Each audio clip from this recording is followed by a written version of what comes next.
Yo, what up, what up, what up? Y'all know the deal, man. Like and share, like and share, like and share. So we get this thing out everywhere. There's anywhere in the world you be with this over right here with me, the BABGOG, and I appreciate you pull up on me. What's going on, man? Y'all know what it is, man. Y'all know it's about to be a motherfucking banger. Y'all know it's finna be a motherfucking banger, bro. All right. Told y'all I was gonna be right back, man. All right. Told y'all I was coming back. You say he had a gun when you seen him, right? Who you know playing the hood like that? Say you had a gun when you seen him. Listen, man. Listen. Let's get to it, man. Now, first and foremost, man, shout out to Fatty and Ali, and I'm gonna make sure I'm gonna tag y'all in this too. Um, so this happened on I think Ladies First, and yeah, that's what it was. So Ladies First this past Sunday, Pearl was a special guest on Fatty and Ali's Ladies First panel. Um, Discourse happens between Jazz and Pearl and Tyranny sidebar, and it turns into this whole fiasco. They kick her off the thing. She goes to have her own panel, and Ali pulls up and so on and so forth. Right. So that's just context for everything that the foundation. Now, again, I'm gonna say the same thing I said yesterday. Now, being that the way I understand how Fatty and Ali runs their panel, I think they made the wrong call on this. Okay. And I know you say like there is no race loyalty with niggas. They do not care. Okay. Niggas will fucking say, yeah, today, and then call you some crazy shit tomorrow.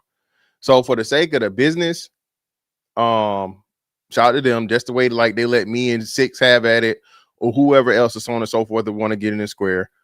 I think it would have been better off to have the conversation, and if need be, one of those two step in, because neither one of the females were equipped to have the conversation. Okay. Again, I don't. Jazz is a what you call a rabble rouser and just rage bait. Jazz's whole existence is rage bait. She doesn't understand anything. Anytime she gets pushed back, she wants to quit. She's a fake pro-black, you know. She's because she's a misandrist. Well, I won't say misandrist. She's a black man blamer. Okay. So I won't say she hates black men because she has a black boyfriend, but she likes to blame black men for the plight of black people and never hold black women accountable. Okay. Um, Again, they did antagonize Pearl with certain things that was said, tyranny especially. And so Pearl said she was under the guise, and Ali admitted this, that the conversations was going to be black fatigue. Pearl is now in her white people take me back arc and era. Okay. She did some type of way because the niggas abandoned her. And you know, pretty much she said on the thing with Ali or whatever at the end with whoever that dude was that's like her assistant or whatever, right? That pretty much with the whole thing, a fiasco happened over there in London, and you know, Africans and this and that and so on and so on and so forth, niggas turn, right? Once as soon as like that was the cool and popular thing to do, that's what everybody did. Okay. Everybody from MTR to whoever, I forget the dude, the British dude was that had no clout until he went at Pearl and did all these different things and whatnot, what have you, right? So Pearl is ousted out of the manosphere, the black well. So this is another important part. So shout out to all my more for your mom. This is why Pearl is all of this Pearl shit is fake as fuck, bro. Pearl. Hey, shawty. Listen, you got a better chance of continue your professional volleyball career than them white boys ever accepting you back. Okay? Pearl, you and I both know the rules, okay? I heard this from a bona fide certified white man. Okay. The term or the phrase, once you go black, Okay, you never go back. I was told by a blonde-haired, blue-eyed white man. He said, "You know why that is? Once you go black, you can't come back." Okay, Pearl. And again, I said all this before. Okay, Pearl, you built like motherfucking 87 Kevin McHale. You're a tall, boxy white girl. Okay, all right, tall, boxy. You lost a little bit of weight. That's not gonna help. Okay, you have a man frame. You have a man height. Okay, I don't know what size feet you got, but I imagine a size 12 in men's probably. Okay, there's a reason why you're not married and you don't have kids. You don't match the attractiveness aesthetic for most men, but especially most white men. Okay, that's why you was fucking with them niggas. That's why you was fucking with them niggas, them big niggas too. See, Pearl, listen, being a big ass black guy, right?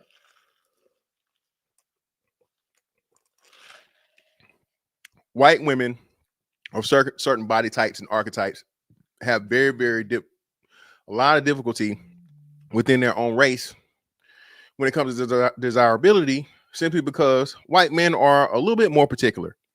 White men like smaller, skinnier women, smaller framed. And again, like I said, you're like 6'2", 6'3". Okay. That's going to knock it out for a whole bunch of niggas. Okay. And then, like I said, not only the frame, but you look like John Havlicek. Okay. This is everything I've said because you niggas was trying to say, "Hey, fantastic, man, you need to take Pearl down." I was like, nah, man. All me and Pearl can do is run, 2v2s. Okay. All right. Or play 1v1. All right. In basketball. She's not even a basketball player. You feel me? But Pearl is doing the popular thing right now that a lot of white people are doing. She's jumping on the what's the dude name? Everybody that they wanted to claim was Charlie Kirk, but wasn't Charlie Kirk. Matt Walsh. She's jumping on the Matt Walsh train. What's the dude? The quartering dude. That train, the whole black fatigue train. As to where white people are also bothered by black people, and it just won't leave you alone. And they're so dependent and they're so offended. Which again, I agree with some of those things. I still stand by this. Niggas are too super sensitive when it comes to anything race related or race talks. We got to get out of that. That is one thing I would argue with Pearl or a white person or Asian person or Hispanic person, so on and so forth. Most black people are not equipped to have the race conversation. Okay, because most black people are ill-equipped with information. Right? Most black people, all they know is white supremacy and the white man and the system and oppression and racism. And they have no stats, data, or facts to back up any of their arguments. But when you do run into a person that just so happens, okay, to know these information, I'm not bothered whatsoever. You can't pull that shit with me about, black men being the most criminal and all this other shit, because we did this twice now, remember? When niggas was claiming, you don't never say nothing bad about the white man because they only see me on other people's platform and never come watch me on mine. Remember, Fantastic was the one that told you that these white boys been out of control with, touching these kids. Okay? All right? What you know about this right here? Hold on, I meant to send this to myself. It took me all day to find this shit, man. Only the OG memers remember this one. Hit the like button, hit the like button, hit the like button, people.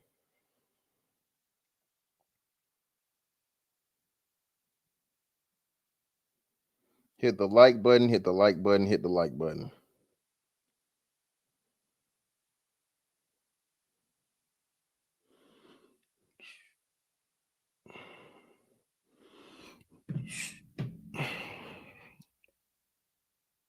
What the fuck is this?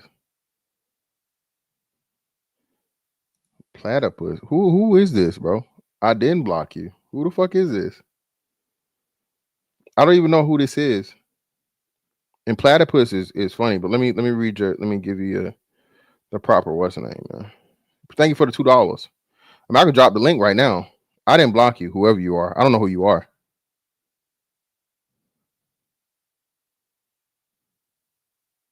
Hold on, hold on, hold on, hold on.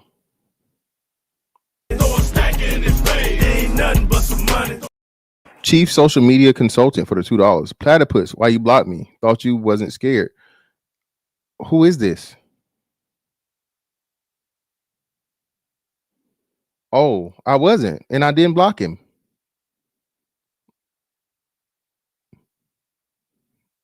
I wasn't, and I didn't block him. Oh no. You know what? No, yeah, I didn't block him on what's the name. I did block him on. I blocked him on what's the name. I'm not scared at all. I'm just not finna let you keep trolling me, bro.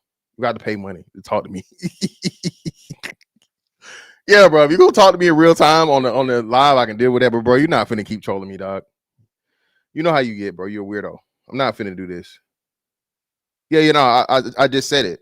I did. I block on YouTube. I blocked your YouTube account. You know, the YouTube account that's got 5,000 subscribers, but you somehow got a gold plaque. But brother, you can just hop on later, bro. You can hop on later. And again, nigga, if I'm a motherfucking platypus, you a motherfucking snuffleupagus, nigga. Your nose, again, the Humpty dance is a chance to do the hump, nigga. Your nose is the only nose bigger than mine, nigga. Everybody knows your nose. Ugly ass boy. So anyway, let me get back to my show, man. Thanks for the $2 again. So what was I saying? This nigga done sidetracked me. Oh, hold on.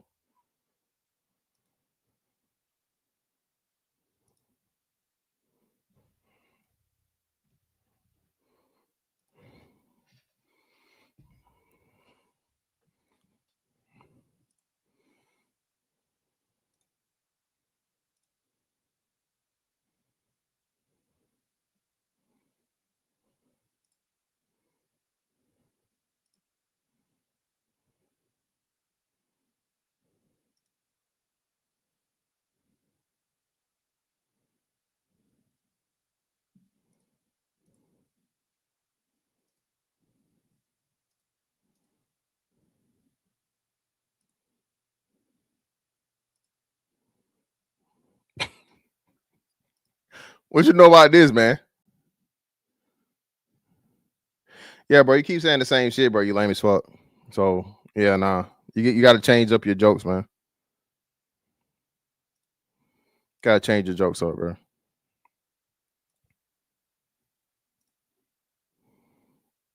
You know what I'm saying? So the OG memers remember this one, bro. All right. You know what I'm saying? You got the Michael Jordan, fuck them kids. Or you got the Jeffrey Epstein, fuck them kids.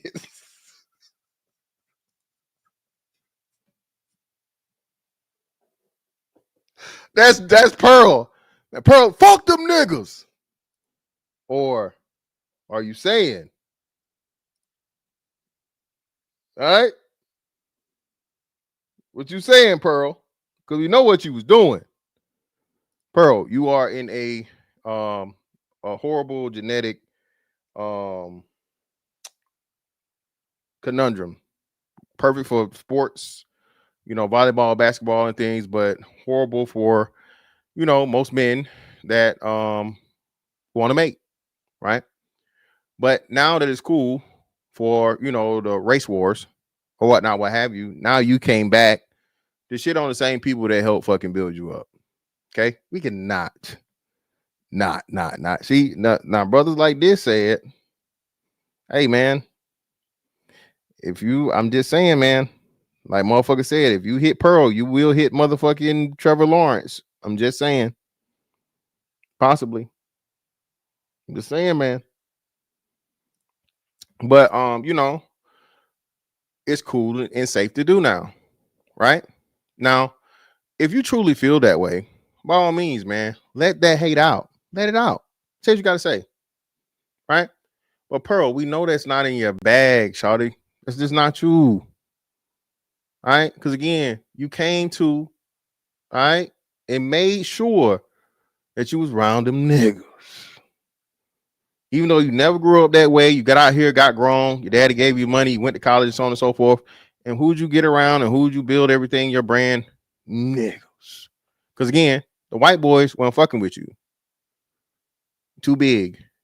Okay, too too boxily built, right? So they write you off. You run into doing the what's the name thing, right? Um Social media. And I think what she started out were quoting rap lyrics or whatever, reciting rap lyrics, and then you start making relationship content with your big black boyfriend. You feel me? Right? Here we go, man. Hey, man, listen, man, you got 2 million, man. Why you keep hitting me with this chump change, rich guy, Mr. Rich, man. You so rich, man. Come on, $2. You always talking about 2 million.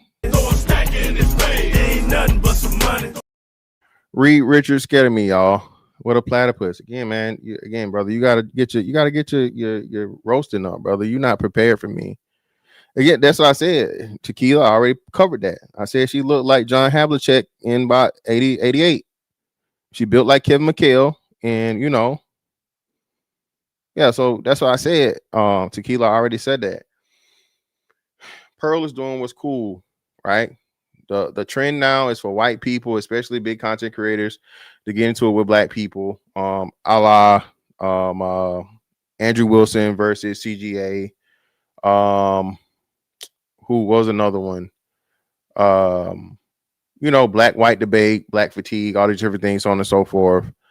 And you have to placate to a new base because a lot of that base that she had before is no longer there. So you got to start new, got to start fresh. The problem is, again, her track record she can't get rid of. The internet is forever.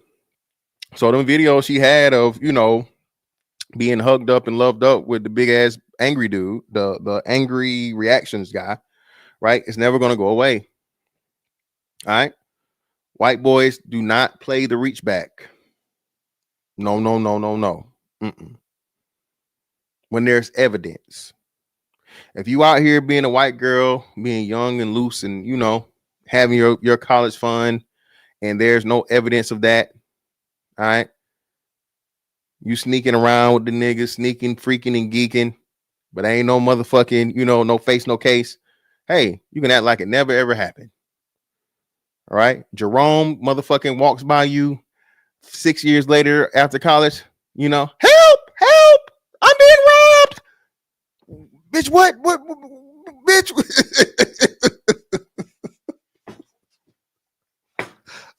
White girl act like you a motherfucking suspect, nigga. Bitch, you was sucking my dick 6 years ago. Oh my God, he's gonna take it. That's how they get down, man. You gotta understand the rules of the game. That's why niggas like, hey, man, hey, she don't say nothing, I don't say nothing.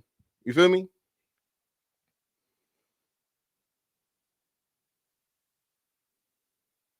What? Bruh, who nigga, what are you talking about? Yeah, man, listen. Well, no, she's not lighting the fuse. She's staying in it. I just think it was fucked up for her to invite Ali up and then pretty much dismiss what he's saying. And but at the same time, they kicked her. So hey, my show, my rules. This is why I say I think it was a bad call. Not the most horrible thing in the world, but for the sake of everything, it would have been more positive for them to just let it play all the way out on the platform. Now I generate a whole bunch of content, a lot of people talking about it and shit, right? But everybody else is making shit off of that. And that's the thing about it, Fatty and Ali, right? Nobody give a fuck about, you know what I'm saying? They glad it happened because now, what I'm saying, either way it go, they get the, and more people are covering the fucking Pearl aspect than the, original spot of where it started. Right. Well, not my bad. No, you're right. Hold on. They didn't kick her. They didn't kick her. She left. You're right. So let me be clear. They didn't kick her, but she left. But at the same time, let's see. So what do we want to start? Let's start here, right? So we're gonna start on the Pearl shit, right? We'll start on the Pearl thing. We got Again, hit the like button for me, people. Hit the like button, hit the like button, hit the like button.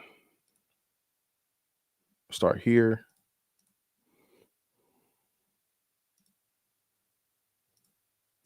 Even the title of this one is super, you know, rage baity, rage and race baity. Okay. Why do black people think they're entitled to arguing, which that's horrible, wasn't it? To arguing with white people? Well, Pearl, you're a debater. You're an amateur debater. So why is it if a black person is having a discussion with you or disagreement or a conversation in opposition, why is it not debating and it's arguing? See, if she's talking to Andrew Wilson, it's a debate, right? If she's talking to any other white person, it's a debate. But for you lowly niggas, oh, you just want to argue. See, that's extremely problematic. And again, purposely there to bring the fucking lowly, low IQ, race baiting fucking white people audience in, right?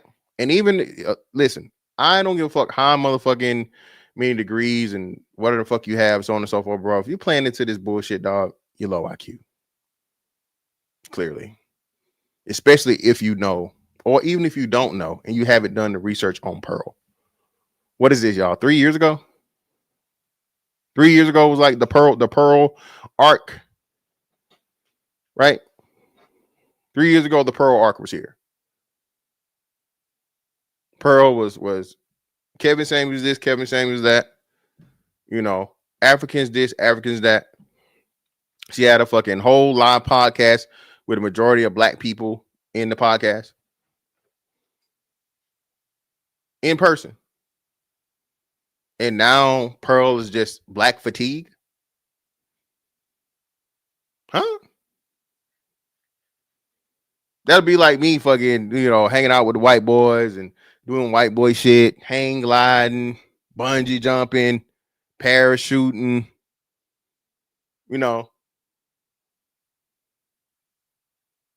washing without a rag, using my hand and a bar of soap, white boy activities, white boy. And then waiting a couple of years and be like, man, I can't stand them motherfucking white boy. I can't stand them white people. All they do is cause trouble. They racist. They hate the blacks. This is why this is so shocking to me. But again, I think because she's had that layoff, a lot of people don't know about the past, right? Most people don't go back and do the research of somebody's history and shit and so on and so forth. You feel me? And mind you, listen, I don't got no smoke with Pearl or whatever. Again, I understand what it is. Content strategy. Shout out to the SBE niggas. This is content strategy. The game is a game. The game is a game. Content strategy. Do what you gotta do to get your bag. I'm simply just pointing out that this shit fake. That's all I'm doing.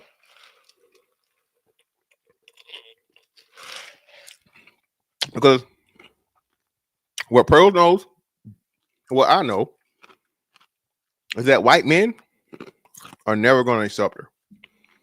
They're not. She got a big ass nigga on her resume. Publicly. Nobody wants that.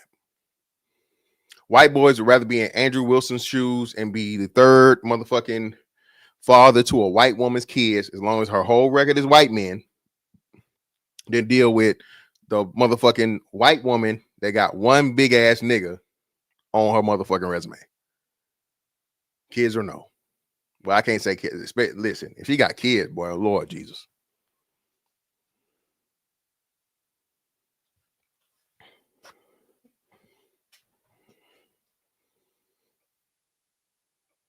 Okay? That's the truth. But let's get into it, man. Women try to tear you apart. Women in general try to tear you apart. You've been somebody a lot of people have been supported before you even came on a panel. When you came on Anton Daniels' panel maybe 2-3 years ago. See, now the lecturing, you see my face, I'm like, I don't care. I don't care. And the politeness in me still let him talk. A lot of hosters would just cut him. I am the authority on this show. That's how it works. Now it's funny now that she would cut that off and talk about she don't care when he brought up again yet another prominent black YouTuber that supported Pearly and went to bat for Pearly super duper hard. Anton Daniels. See, that is a diversion tactic because these white people don't know who the fuck Anton Daniels is. Who the fuck is that? But she has to dismiss it, right? To make it at that specific point to make it seem more insignificant. Oh, it's just another black guy he's bringing up. It's one of those, one of those darkies bringing up another insignificant darkie. Because, she got subscriber supremacy, right? I'm using all the SBE motherfucking shit tonight, by the way, right? Pearl got 2 million some subs now. Ali, I think, just hit 5K. Shout out Ali, right? So even though she was just on their show and accepted the invitation to their show, that would be for at least the second time. I know she was on there once before. And I don't know if it was at least twice. I don't know if it's more than that, right? But she accepted the invitation to the show or participating on the show, and shit just went left. But now she's making it seem like they're so beneath her that she's gracing them with the opportunity to even be in her presence and speak. Right? And of course, the fucking, If you start a show, that you're the authority on the show. And then if you don't like it, you go to a different show. Back when we're saying, oh, Pearly racist. Men came out to your defense big time. I wanted the men that came out to your defense. I say, hey, Pearly is not racist. I don't support that. Y'all are mad because she's saying factual information. The problem is, like, I just went on another smaller channel today. I can't remember what is the channel name, Doug MP. I don't know what the channel name is. I don't want to say the connection because I don't know if that's public, but I went another channel today and I didn't go in guns blazing, like taking over the whole show. It's like the basic decorum. You read the temperature of the room. You when he just starts nagging, tone policing, lecturing. And I was stand corrected as well too. I told you we do the Black Fatigue show, but on the next one, because that was already done. He didn't. So then he proceeds to. So this is the point of contention. Now, I don't know how or why or what conversation was had and the mix up and so on and so forth with the understanding of the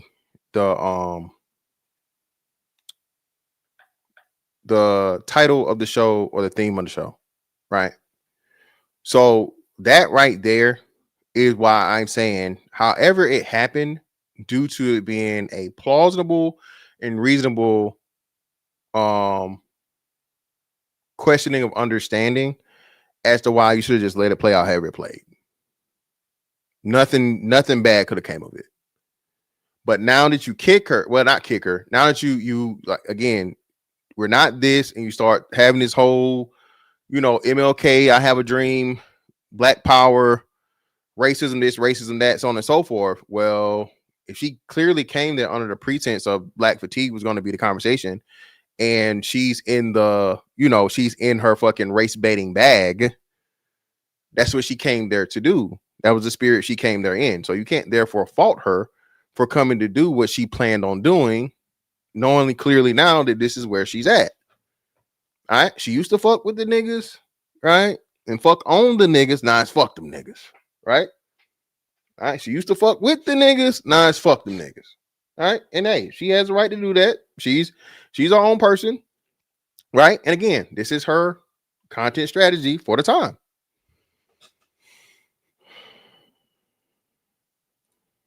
To gaslight and lie.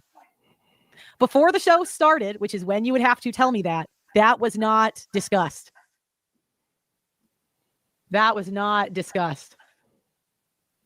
But I probably didn't tell you beforehand. I apologize for that. But one thing I'll never, that okay, so then he admitted it.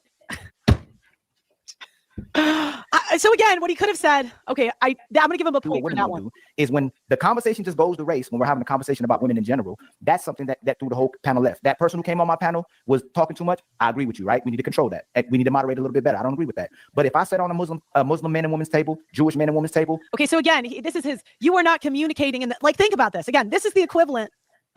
This is the equivalent of an infantryman going up to a general. And look, I don't mean to, but again, this is him assuming he has the authority to tell me the correct way to talk. The audacity. And again, why? Well, again, no, that's not what Ali is doing. Ali is just simply trying to level set and explain the point of view. He was having a conversation. You're making this a fucking inferiority situation as to where I'm blessing you niggas with my presence. So you just fucking take whatever I come with and you know what I'm saying? You deal with it. You bask in my presence and you be thankful that I showed up and I have fucking carte blanche to do whatever the fuck I want to do. Now the problem with that is that motherfuckers do that. Okay, clearly. You get a motherfucker on there with a certain amount of subscribers, a motherfucker with a certain amount of followers on TikTok or IG and so on and so forth, and people let a motherfucker run roughshod. And that's what they were saying. And Pearl is like, okay, you got some random nigga that nobody really knows on YouTube. We don't know how to do YouTube that's dominating the panel. And, you know, I'm here. I'm the guest of honor. I'm the main focused person that you got in that thumbnail for real. And that who everybody on YouTube knows. And yet still this nigga hogging on the mic. Pause. Right? So frustration in that, reasonable and understandable. Then on top of it, okay, I'm under the pretense of this is black fatigue. And I start talking about race and I can't talk. So fuck it. It's a nigga on here talking that I don't know who he is, right? Talking too much, hogging up all the motherfucking time. And we get into the motherfucking race shit. And I can't talk about the race shit. So shit, fuck it. I'll leave, go to my shit. I got the bigger motherfucking stick. I got the bigger platform. Hey, go do my shit how I want to do my shit. And now we're here. Can't argue with that. Call it what you want to call it, but you invite me to the show, and I'm supposed to be the main person there, which just recently kind of happened to me. Okay, I was a guest, and a certain bigger motherfucker showed up, and it's like I wasn't even there. And I'm just like, you know what? Hey, man, the game is a game. You know, again, that's the game. Some people have that. Some people have the fucking, you know, bigger subscriber, bigger person, you know, run shit for the sake of what they starstruck. And then some people are like, nah, no matter who the fuck you are, man. Hey, everybody got to stay in order. Everybody got to, you know what I mean?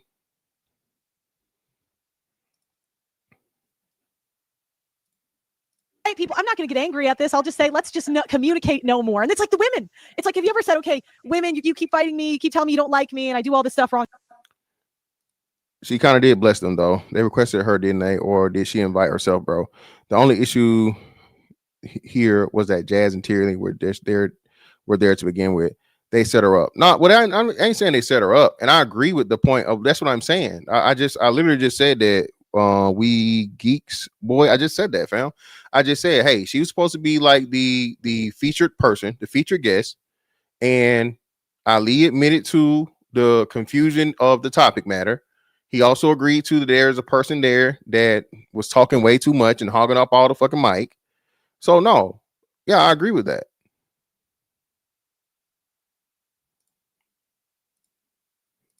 Let's just stop talking. We'll just stop communicating. This can be over forever. Let's end the torture. Do you know what I mean? It's like, okay, just go. Now look at this super chat. I cannot stand how emotionally incontinent they are.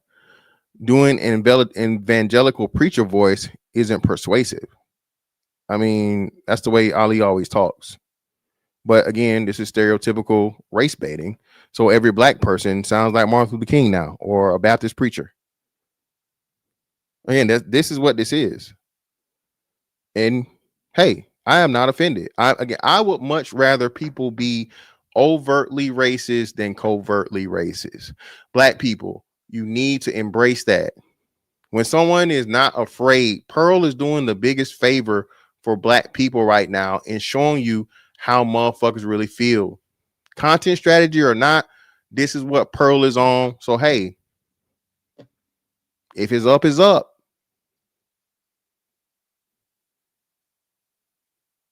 Is this how we playing the game? Again, the game is a game. These are the rules. All right. Thank you for letting me know.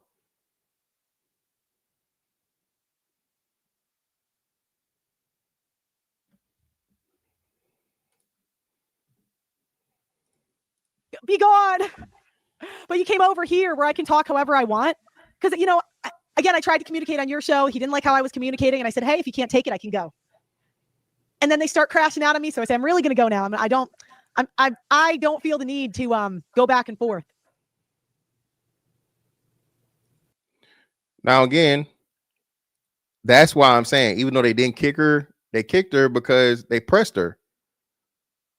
You didn't kick her, but she's supposed to be the guest of honor. It's all this shit going on. She's going at it with Jazz. Jazz is saying things and throwing jabs. And you had Tyranny and fucking ab-libbing, and they're completely, totally either not picking up on it or just absolutely ignoring it. And now you're just jumping on the one white girl there for talking about race shit when the race shit was talked about. And she specifically talks about how tyranny says tyranny says white men want us. And that's when Pearl was like, oh, hell no. No, they don't. Half y'all hoes got herpes. And that's when they jumped in and they was like, hey, whoa. Now, you can't be the motherfucking late ref. You can't be the motherfucking ref that only throws the flag after the nigga punches the motherfucker back on the field. All right? Can't do that. But this is and Ali is more pro-black than what Fatty is, but they brothers. So, hey, one go, the other go. And that's, that's one thing I respect about motherfucking Fatty and Ali. Hey, them, no matter how much they made, whatever, them niggas got each other back 10,000%. All right? That's no matter what. And hey, that's how it's supposed to be. Nigga, if I'm fighting, we fight. That's how brothers supposed to be. So one thing you can't never say about motherfucking Fatty and Ali is they done left each other out to dry. Even if one of them believe the other one dead ass wrong, we gonna motherfucking argue on this panel. But if you say this is what we doing, that's what we doing. Fuck it. So gotta respect me for that. The call was made by whoever the call was made, and then it became a joint call. And hey, it was what it was. But at the same time, now it's out of your realm. Out of your realm. And if you go over to her fucking territory, now you playing by her rules.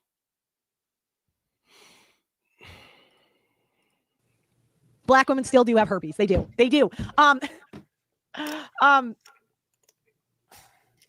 But again, you know,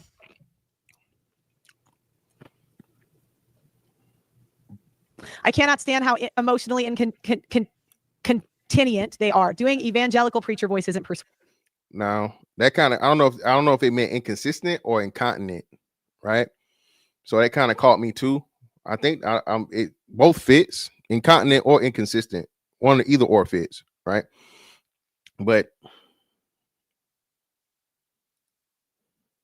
persuasive. Yeah, no. Here's another one. Blacks and ranks respect Irish and Italian mobsters in the Northeast and Anglo prison gangsters in the West and the South. It's not a matter of morals or history or anything but perceived power dynamics. Hold on, let's take this back. Blacks, BLAX, by the way, in brains respect Italian and Irish mobsters in the Northeast and Anglo prison gangsters in the West and South. That's a lie. West, maybe. Nobody fucks with white boy prison niggas except prison niggas, and that's prison only. What are you talking about? See, this is white people speaking on black issues. They don't know what the fuck they talking about, and niggas don't respect Italian or Irish mobsters in fucking the Northeast either. What are we talking about, bro? See, this is this is white people trying to motherfucking spin the black narrative of fucking gangster culture. Black gangsters respect black gangsters now. You know, Larry Hoover,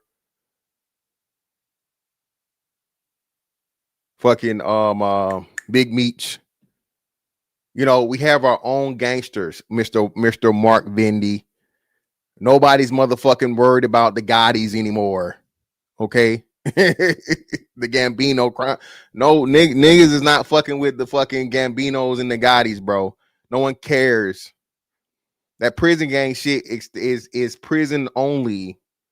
White boys wouldn't dare, okay, pop up in motherfucking Chicago, Atlanta, Miami, you know, any major fucking black city popping some super duper racist skinhead shit. It's a reason that you don't see it. Come on, get the fuck out of here, man. Stop it. But again, this is what people say when they're safe in a safe space. When you're in a safe race baiting space, you say stupid, ignorant shit like this and pay to say it like it's true. Niggas ain't celebrated a motherfucking Italian mobster since I don't even know when. What's the last Italian mob movie to even come out? What's the movie with all the motherfuckers? You had Leonardo DiCaprio, Jack Nicholson, Matt Damon. What was that? It was the something. Yeah, niggas had that's his motherfucking Tony Soprano, man. Yeah, King David. What are we talking about, man? King Dave, Avon Barksdale and Avon Barksdale and real life Avon Barksdale and Stringer Bell and shit and all that. The Departed. There we go. The Departed. That's what it was. Niggas ain't celebrated even a fucking Italian gangster movie since, or Irish gangster movie since fucking The Departed. What are we talking about? The Departed came out after The Sopranos. So shout out to More for Your Mom, but The Departed came out after The Sopranos. Niggas ain't celebrated nothing white and gangster since like the fucking Departed or the heist movie to where they was in fucking Boston. Exactly. That's all. I almost said the same, but Scarface was Cuban. You know, niggas love Scarface. Again, the biggest celebrated mobster is a Cuban. They, like, even fictionally. Not the Departed, the other one. The one, no, niggas, no one watched that lame ass shit. I don't want to see an 80-year-old gangster mobster movie with fucking Robert De Niro and fucking Danny DeVito and shit, or whoever the other Joe Pesci. Get the fuck out of here. Nobody watched that shit. Nobody watched that, bro. Not El Chapo. El Chapo, a Mexican too. Yeah, nigga was definitely talking about El Chapo. No. It had what's the nigga that married J-Lo several times? He said, I snipped your nuts. They was doing the bank. They was robbing the trucks. They was robbing the what's the name trucks. They was robbing the armored trucks.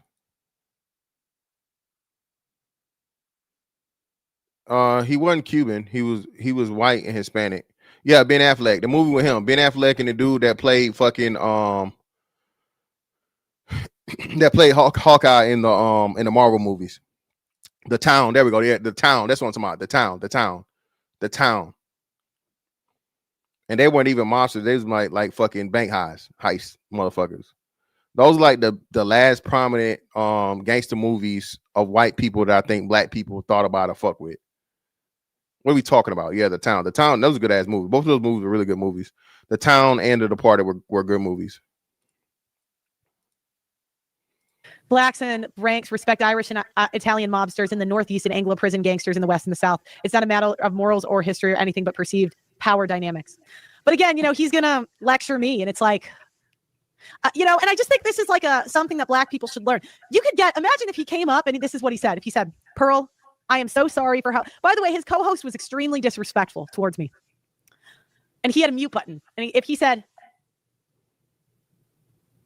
Pearl, I'm so sorry for the way they treated you. This won't happen again. We'll make some adjustments moving forward. Can we patch it up and just move on? They'll never do it. It's the pride. White people were very forgiving. Anyways. White people were very forgiving. It's crazy. White people were very forgiving. How, Pearl? Please. How are the white people so fucking benevolent? Let's walk that down. I'm intrigued now. So how forgiving are the quote unquote white people? Again, y'all know me, man. I'm not even the the pro black are they black because I'm black, y'all. Racism, that's not even me. But now we need more than, you can't just say that, Pearl, and then let's go back to the tape, baby. I need you to explain to me how white people are so fucking forgiving. Forgiving for what? What the fuck do white people forgive black people for? We can't be talking about the death toll. Y'all definitely up on that one. Needs to kill a fucking 1,000 white people for the next 100 years, and we still at negative. I don't know how many. What are we talking about here, Pearl? Forgive how? Why? What are we talking about?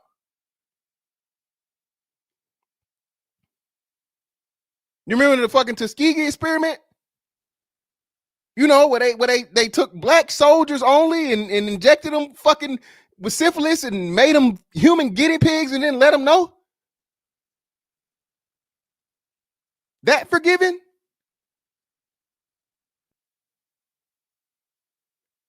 Well, they just admitted they did chemtrail shit again on another black town. The army just admitted to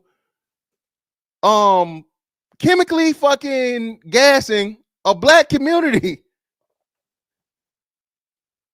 That forgiving, Pearl? How? I need some details on this forgiving, huh? What are we talking about? But again, Pearl is race baiting to the race baiters. Okay? That's what Pearl is doing. She playing to the audience, man. Content strategy, content strategy, content strategy. It ain't got to make sense. The white people, yeah. But Pearl, don't forget, you got to pay the toll. Pearl, why they, yeah, tell them niggers. In the back of the white boy's mind, you still got to pay the toll. Don't you forget, Pearl. All right? I can tell you what white folks say, what them white boys ain't finna forgive. They not finna forgive that big ass black nigga you was dealing with for them years. Ask them white boys, they forgive you, Pearl. I promise you they don't. Asian man, woman's table, they're not going to let no other race of man or woman come on that table and just blatantly go there disrespectfully. I didn't even say if you're wrong or not. It's the fact that, especially when you're laughing, it's one thing if I say, hey, Pearl. Now, again, black people perceive smiling and laughing as disrespect. I quit. I can't smile now. I can't smile. I mean, go fuck off. Like, that's just how I feel about it. And here's the challenge on these shows. I'm a woman. My voice does not carry. I am not the kind of person that can talk like this and say, shut the fuck. Like, it's not who I am. God, but every day I think maybe I need to develop like a deep voice. Pearl, no. You purposely don't need anything more masculine about you, Pearl. That's why you don't do it. And you just showed us you can clearly have a deeper voice at any point in time or just start yelling. You got a big ass studio. You got enough equipment and so on and so forth where you can just mega mic motherfuckers. You can literally just turn up the gain on your mic and drown out probably everybody on the panel, Pearl. Come on, stop it. Stop. And clearly, like in this position, when you having a conversation, if you want to, you know how, when to interject. So you're not some just, you're not new to this. You're not some innocent, helpless, brand new podcaster or panel participant. You're a veteran at this shit. So stop trying to play the fucking victim, man.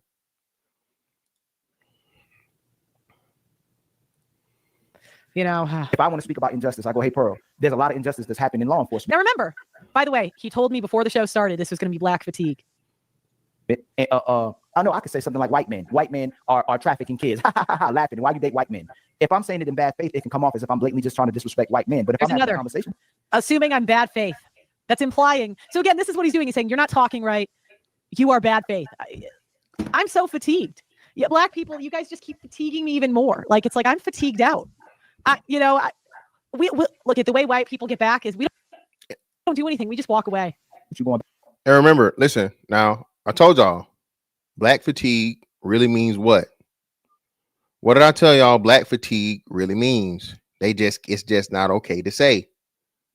Black is code word for the negras. Okay? Black people is code word for the N-word. It's not black fatigue, it's nigga fatigue. You piss me off, you're not a black person no more, you a nigga. But I can't publicly say nigga, so I'm just gonna say black fatigue.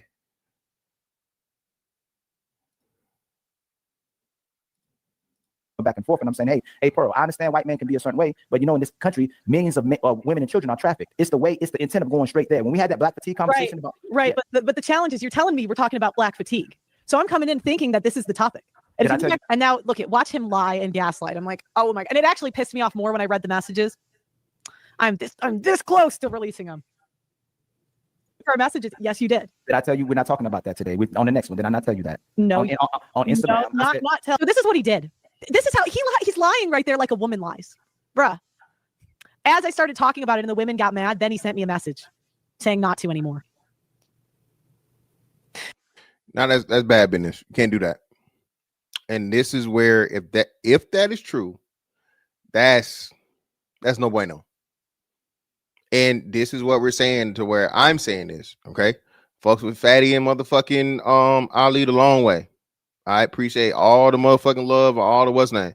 But bruh, you can't let the motherfucking two dogs bite the motherfucking chihuahuas, and then you motherfucking tell the goddamn the pit bull the motherfucking all right, you gotta pipe down, you gotta simmer down. Cause you didn't Tyranny don't give a fuck what you tell Tyranny. Tyranny don't give a fuck. Once Tyranny gets in tyranny mode, you might as well be speaking motherfucking Martian. She don't give a damn. Jazz the same fucking way. So again, this is where I agree with Pearl as the guest, main attraction and everything, right? The big dog on the block. You can't fucking tell her to stop or so on and so forth if the conversation's already been had and the thought is this, and then people start fucking barking at her, and then you're like, no, we're not gonna talk about that because race this, race that, so on and so forth, and fucking Jazz, of course, is getting fucking triggered, and Tyranny is getting triggered. Those aren't that. It's not worth it. Had you had like name a big black female content creator. Name one. I can't. What? Big black female content creator with at least 100K subs, I guess, or whatever. The biggest black female content creator I can think of. Shit.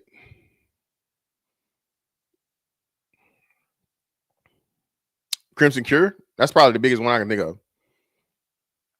Well, then too, like I said, I don't think y'all would have had a problem with Crimson Cure because Crimson Cure would understand how to have a conversation. But yeah, if it's Crimson Cure and she feels some type of way or so on and so forth, Crimson Cure is worth, hey, nah, we're not gonna do this, so on and so forth, la la la. Yeah. But motherfucking Tyranny and Jazz, nah, man. Especially when again they gonna shit on you next week, or as soon as they feel some type of way. Again, that's just my take on it. I just don't agree with that. Yeah, I was thinking, but Tasha K is not. I'm thinking like more red pill shit or that. But yeah, Candace Owens would be a great example. Yeah, like Candace Owens. Oh yeah, but again, those people, and that's why I said that. Anybody we said would be able to handle it, and I think it was just them trying to protect fucking Jazz and Tyranny. That's what even pissed me off more, like even more. You did this for the wrong people. Like, do you see how deceptive that is? Do you see that he continues to lie and gaslight more? All he had to do was apologize. And I told him this is why black people will never get ahead. They just can't apologize. And do you know what? Well, again, can white people apologize? White people don't. Again, man, it's nothing worse, dog. Especially, and what Pearl is doing is I'm the authority, right? Pearl is doing this shit and some shit that black men particularly go through our entire fucking lives. Okay, I experienced this as a boy. I experienced this as a teenager. I experienced this shit as a grown ass man. Okay, as a boy, I had this one teacher. She was either my second grade or third grade teacher, and this woman, come to find out, she really was racist. This is back when teachers would motherfucking smoke cigarettes on they break and shit. They they would go in the fucking break room and smoke cigarettes and shit in the school. Miss Williamson, I'll never forget it. Get her name. Miss Williamson just didn't like me. I don't know what it was, if I was too smart or whatever, so on and so forth. But Miss Williamson did not like me. Miss Williamson was sending a fucking right up to home every day, and my mama was whooping my ass every fucking day. And I was begging and pleading with my mama. I'm like, Mama, I'm not doing this shit. I'm not doing it. Until one day, thank God, I can't remember her name.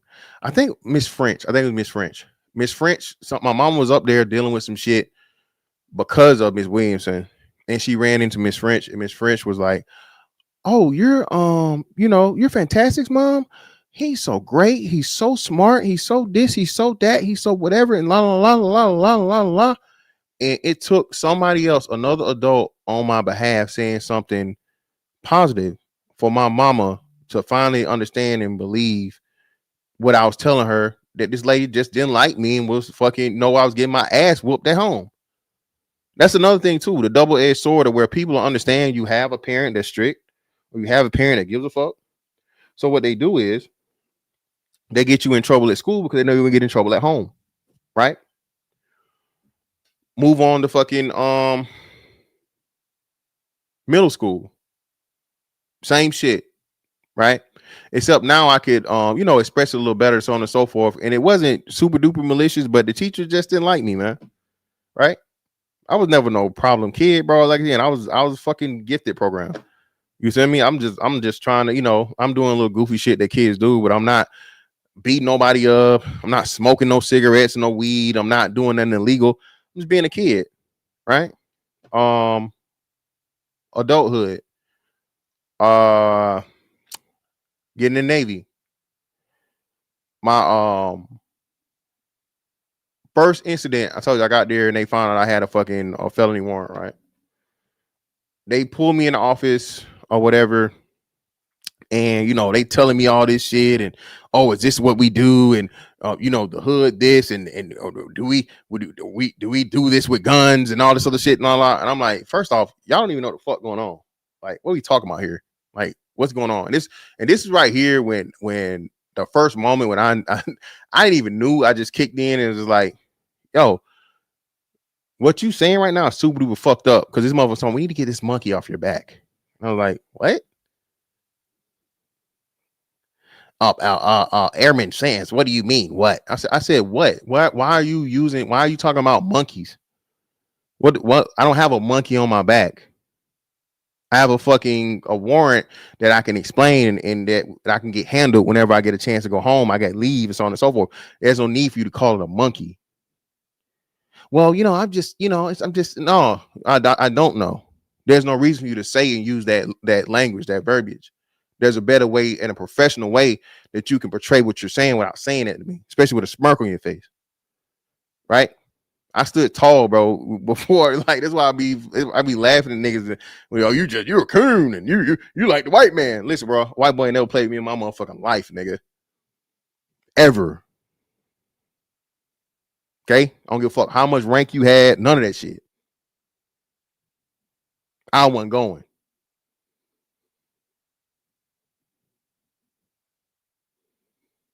Had the situation where I told y'all I was getting my kids and I get locked up on the Air Force Base, MacDill Air Force Base in fucking Tampa. I turned myself in without consequence, all this other shit, so on and so forth. And the police report these motherfuckers wrote up, bro. They literally just detained me and had to let me go because I'm like, nah, man, I'm not giving my kids up.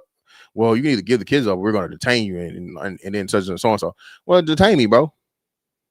Violate my rights for the fucking record.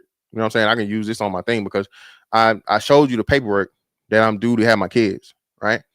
Do you know them motherfuckers wrote up he was so disrespectful and he was aggressive and whatever. And I'm like, if I'm aggressive and I'm fucking disrespectful and all that shit, how and why did they let me go in like 30 minutes? And thank God there was a black guy, you know what I'm saying, that was assessing the situation, not just whether because everybody's, well, why were you being disrespectful to the police? I said, I wasn't being disrespectful. But at the same time, even if I was, they literally illegally removed my children from my custody. What am I supposed to be? I'm supposed to be happy? But again, because another black man was there in the situation, he understood how people play with the language, how people will motherfucker pencil whip you as a black man when they got authority. Okay, Pearl don't got a pencil whip you. Pearl can motherfucker mic whip you. Pearl can platform whip you. And that's what Pearl is doing right now. Position of authority. What I'm the bigger person. I'm the higher ranking official. So what I say is facts, and that's it.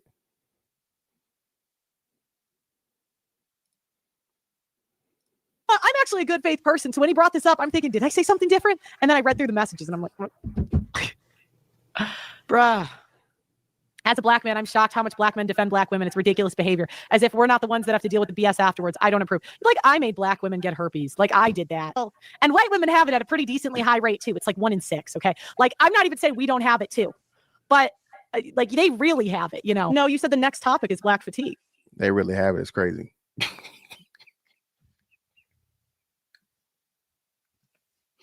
They really have it. It's wild. And then he said that. No, So. I said that. Hold on. Watch. Let me show you. Oh, this made me so mad. There's nothing I hate more than being gaslit.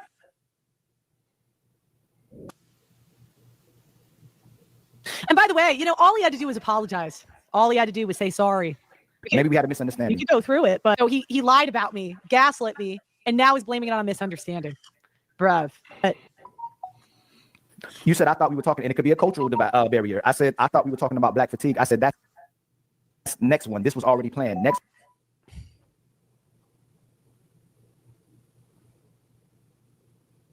I'm gonna find the message. Oh, I hate it when people do this. I hate it when people know what you're talking about.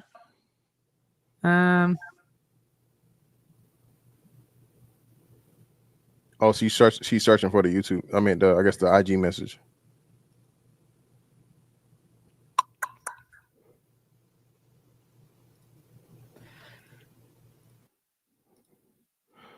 White women think once they study you enough, they can speak on what you should or should not do, and don't let them have kids with a black man. They'll think they know the entire black race. Well, I mean, I can't. I mean, they know something of it if they got black kids, half black kids. But yeah.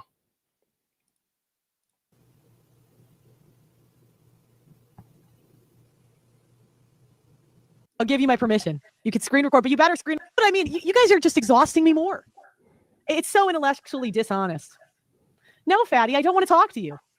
I mean, like, and this is the crazy thing. It's like, I don't want to talk. Why would I want to talk to you? Like, Ilkid, screen record it and release it. I'll give you my permission. I'll give you my permission. You could screen record, but you better screen record the entire thing. No, and this is the other thing black people do. They say they're running when they're so unlikable and unpleasant that we don't want to talk to them. Like, I mean, do you see what I'm saying? Like, it's like you are so incredibly unpleasant to talk to that we say, okay, we're going to do our own show over here and then we can just never talk again. It's so great. I did say that's why blacks today can't get ahead. See, that's another thing black people do. They use information to try to paint you as racist. And to be honest, that is why black people can't get ahead, because they lack basic decorum. You're trying to use that as a what do you say, like a gotcha?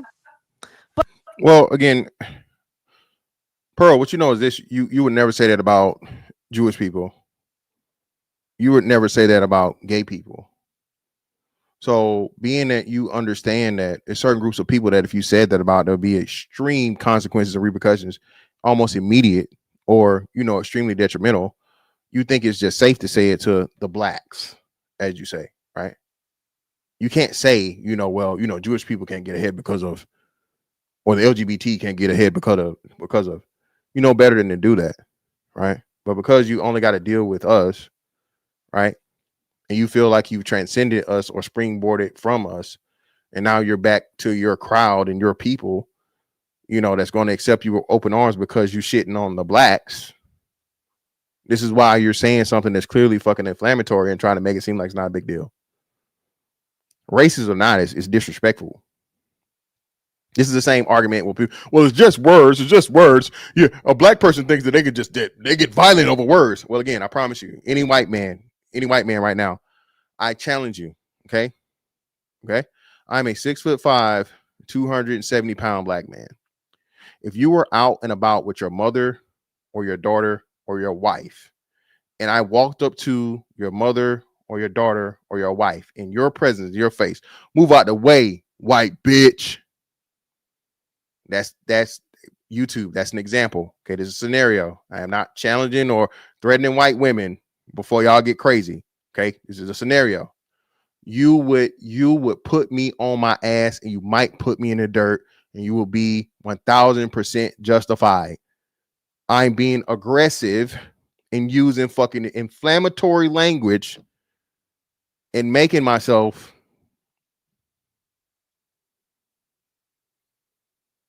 So again, words do make people react physically. depending on how, when, why they are said.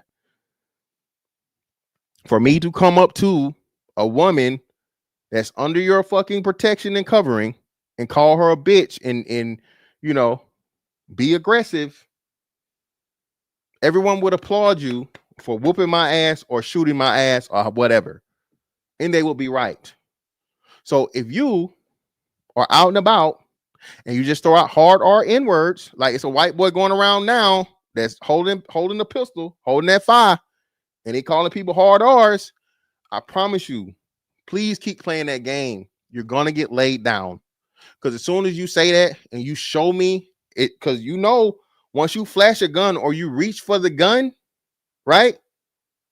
That is a threat of drawing the gun. So now, when them niggas that you calling niggas, hard R niggas, see you do this and flash the gun, act like you about to pull the gun, and they lay your stupid ass down, congratulations. You won the prize.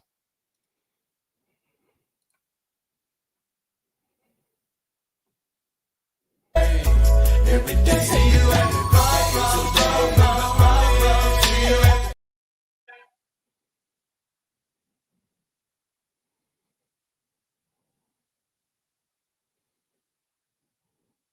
Yeah, that's what I'm saying. Again, this is a different arc. This is you know, Black Fatigue arc Pearl, man. But I just said that. But that's what they do. I just want you to know they hold it over your head. If you say anything out of bounds, it's like forever. It's bad faith. And thank you for proving my point even further, like you're doing here. When is Black Fatigue? So you might have thought that was the next topic. Right, but I'm saying the show. Why would I think it's out of bounds to bring up race issues when one of the topics is Black fatigue? Because and by the way, I'd like to say the women dating criminals actually was so relevant on the topic because 50 Cent has a criminal record. And who is the woman that dated him? A black woman. It's just so exhausting. It's so okay. So we can move on from that. We'll go to the lead attorney part of it, right? So again, man, in my humble opinion, Fatty and Ali should have let the motherfucking shit hash out and land where it landed. Being that it didn't, hey, shit happened this way. Pearl got a whole bunch of content, and Pearl was able to jump fully into her fucking Black fatigue bag. And this is why blacks don't get ahead and all this other shit. Acting like, again, Pearl, baby, them white boys not fucking with you. They not. They gonna cheer you on, and they gonna, yeah. Tell them niggas. Tell them. Talk about them. Black fatigue. Yeah. Fried chicken and watermelon. 20-inch rims. Do-rags. Jordans. Yeah. That's what to do. And in the back of their mind, Pearl, you still gotta pay the toll. You still gonna pay the toll because you burned the coal. Pearl, you never getting away from that shit, Pearl. Pearl, you never getting away from this shit. But hey, get your bag. It's all content, Pearl. You can't, Pearl. You cannot get away from that big ass nigga that you was out here in love with. For real. You was in love with that nigga for real. It's on wax, baby. All right. That's why y'all talk about Pearl's not married, and well, Pearl's never gonna get married. Not to no damn white man. She better an Asian. She's way too big for Asian. Godzilla.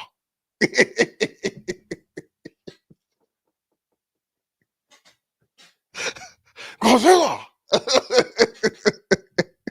She way too big for a motherfucking Asian. Pedro and them ain't really, you know what I'm saying? And you done told your ass with the niggas, you talking shit about the niggas, so I don't know what the hell you gonna do.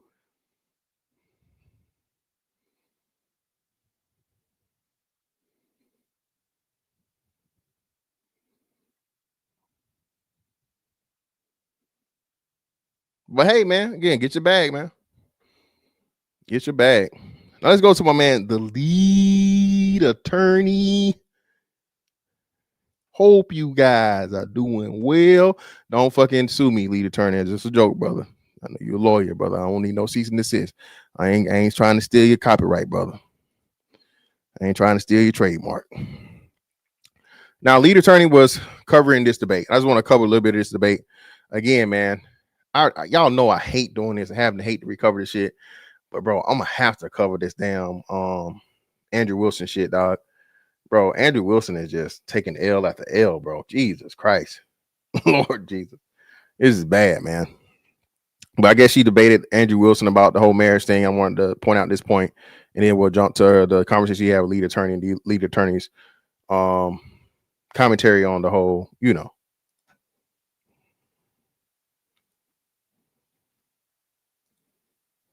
So what if we operate? No, my turn. If we operate off of your logic, right? Should they? If a woman has ever slept with a man ever, should no man ever wait to sleep with that woman? I think that's a tough sell. What's that? You can sell that. It's a tough sell. Hold on. My bad. It's way too fast. I'm sorry. Oh yeah, I told y'all, man. I'd be consuming this shit way faster because this is how to do shit with YouTube. Okay, well, I guess there's no risk if you never get on the date. Yeah, that's right. So the thing is, if you're talking about walk away. So walk away. We're talking about where is he sourcing the women from? You're asking for stuff. Stop cutting me off. So, I need. If you're asking a question, you got to let me answer. But you're not answering the question. What's the question? But then you have to not talk while I answer it. Okay, I'll try. I'm a woman, so it's kind of tough. Okay, go ahead. Step-by-step process. How does he get a girl on a date? Where should he get a girl on a date? You would go online. You'd have conversations with women everywhere that you went. The various things that we've always done to get women on dates. Okay, so you go on the dating apps and get women on dates. No, I didn't say that. He didn't. What did I say? You said what I said. You said go online. I assumed you went dating apps and talk to women. And talk to women. Totally fine. Yes. Are you ever going to get a woman? Are you ever going to get a woman on a date, Pearl, if you don't talk to any of them? Okay, so you talk to women. And are you ever going to get a woman on a date if you don't talk to them? Okay, so I want to keep going through the process. No. I want to keep going through the process. So you meet them on a dating app, okay? Or you meet them. I didn't say meet them on a dating app. Okay, then can you tell me? Well, you can't say meet them online, but then exclude dating apps. Dating apps are online. I don't know why. Again, and I guess, listen, man, you niggas gotta get listen. Like this weirdo ass nigga that was here earlier talking about, man, go to the mall and I bet you can't get a number, nigga. What? I know, niggas. I know you not fucking with nothing under the age of senior citizen discount at Denny's, nigga. Ain't nobody walking through the motherfucking mall. Hey, let me get your number. Let me holler at you. Holla. Nigga, ain't nobody doing that shit no more, nigga. You old ass niggas, man, just like, bruh, please sit down. Stop.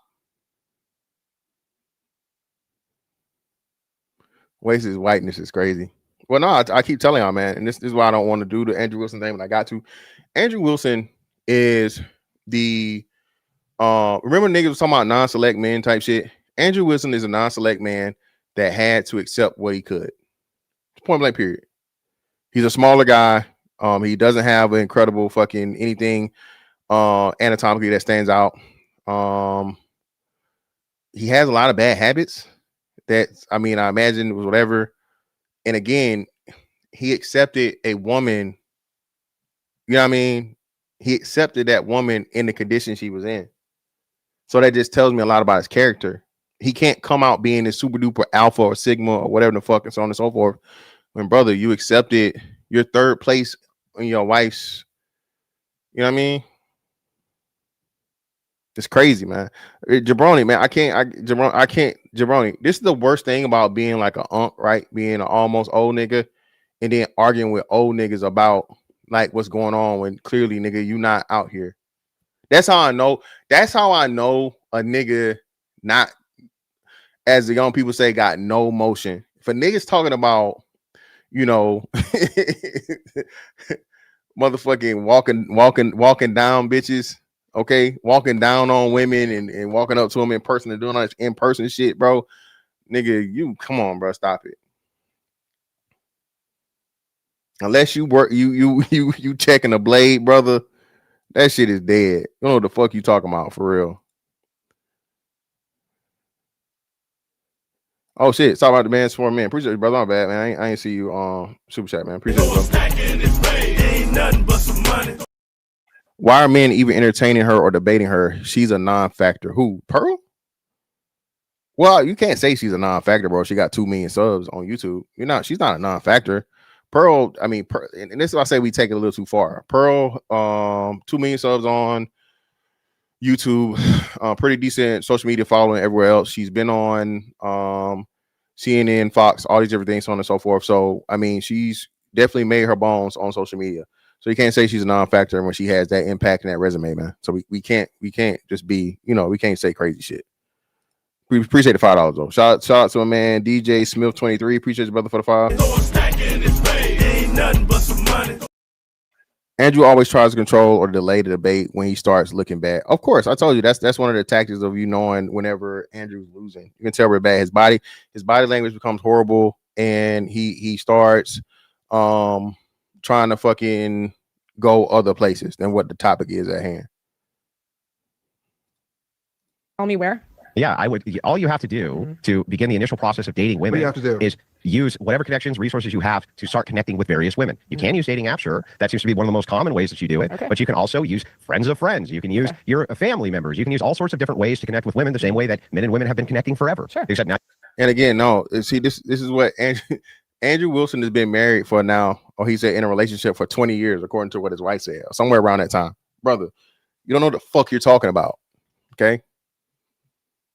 You're aged out, man. You don't know what the fuck is going on out here. Okay, you're giving horrible advice and inadequate and irrelevant and improper and every motherfucking every synonym for wrong. Okay, there is for dating advice in 2025. If you're a man that's 40 years and older, maybe some of that shit you're talking about, but bro, you're trying to fucking set up the future families and future relationships, right? What the fuck is we talking about, man? Oh shit! Shout out, man! Shout out to brother Hakeem B. Brother, appreciate you, brother. Hakeem B1 with the 50 ball coming in with the club soda, brother. I greatly appreciate you, that good brother. That's $25,000 alpaca. You block that shit. Right. You don't rubble. Put the club soda on there.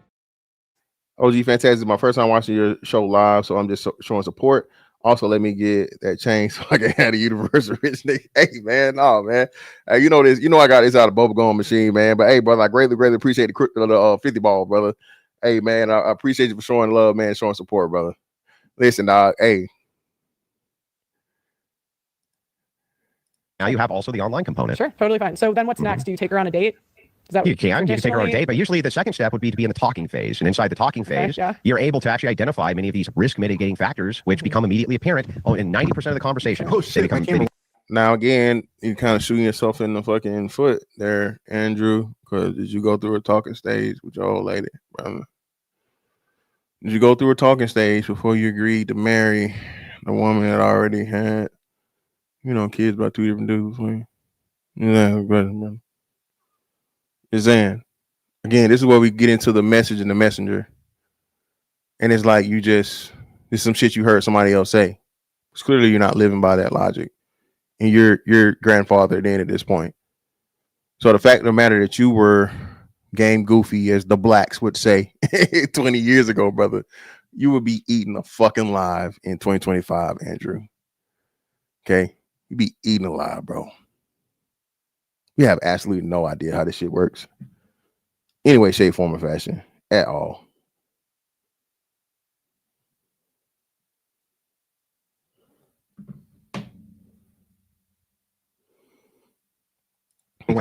Very apparent, the red flags or the risk mitigation. I wouldn't take a woman on a date. I would be in the talking phase with multiple women for an elongated period of time before I ever took one out on a date. Okay, fine. So how long should they talk before they get to the date? Well, it's going to vary from person to person. Okay, but what would you suggest? I would suggest that you talk to them until you feel like you've gathered enough information and intel on the mitigation of these red flags, and then I would take them. Sure, you can take them on a date then. Okay, and what information are you trying to get from them? Well, what that's great. Flags? Glad that you asked that question for risk mitigation. Sure. I'd be looking for things like, were you raised by a single mom, right? What are your goals? Oh, not how many men have you had children with already before I take you serious? Were you raised by a single mom? What about if you are a multiple mom by multiple men before I take you serious, Andrew? It's funny how you're skipping over that. What is the structure in life that you're after? Whether or not it is the case you have a present father in your life. How many tattoos do you have? That would be another good one. Your promiscuity level. I do a little intel maybe around their Facebook, things like this. You know how many male friends they have? There's tons and tons. Okay. The same things that women do. Yeah, totally fine. So now you get her on the date. Are you trying to sleep with her? Are you waiting till you're suggesting they wait till marriage? Oh. Is that what you're well, yeah, only if they want the best outcomes, yeah. And they don't want to again, man, listen. So now I don't know, or if anyone knows, you can inform me if Andrew Wilson claimed that he was a virgin when he got married to his now wife. Okay. If I was a betting man, I'd say that he wasn't. Okay.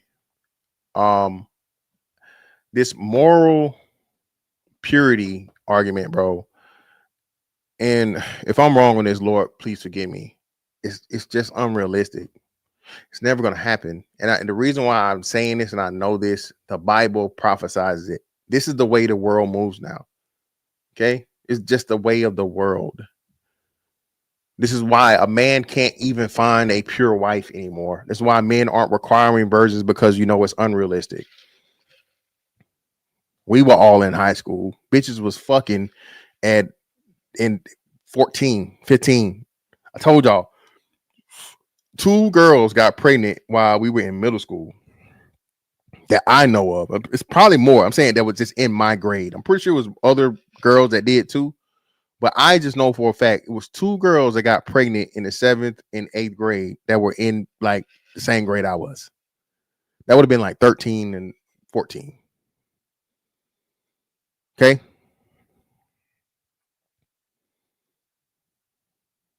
What are we talking about here, man?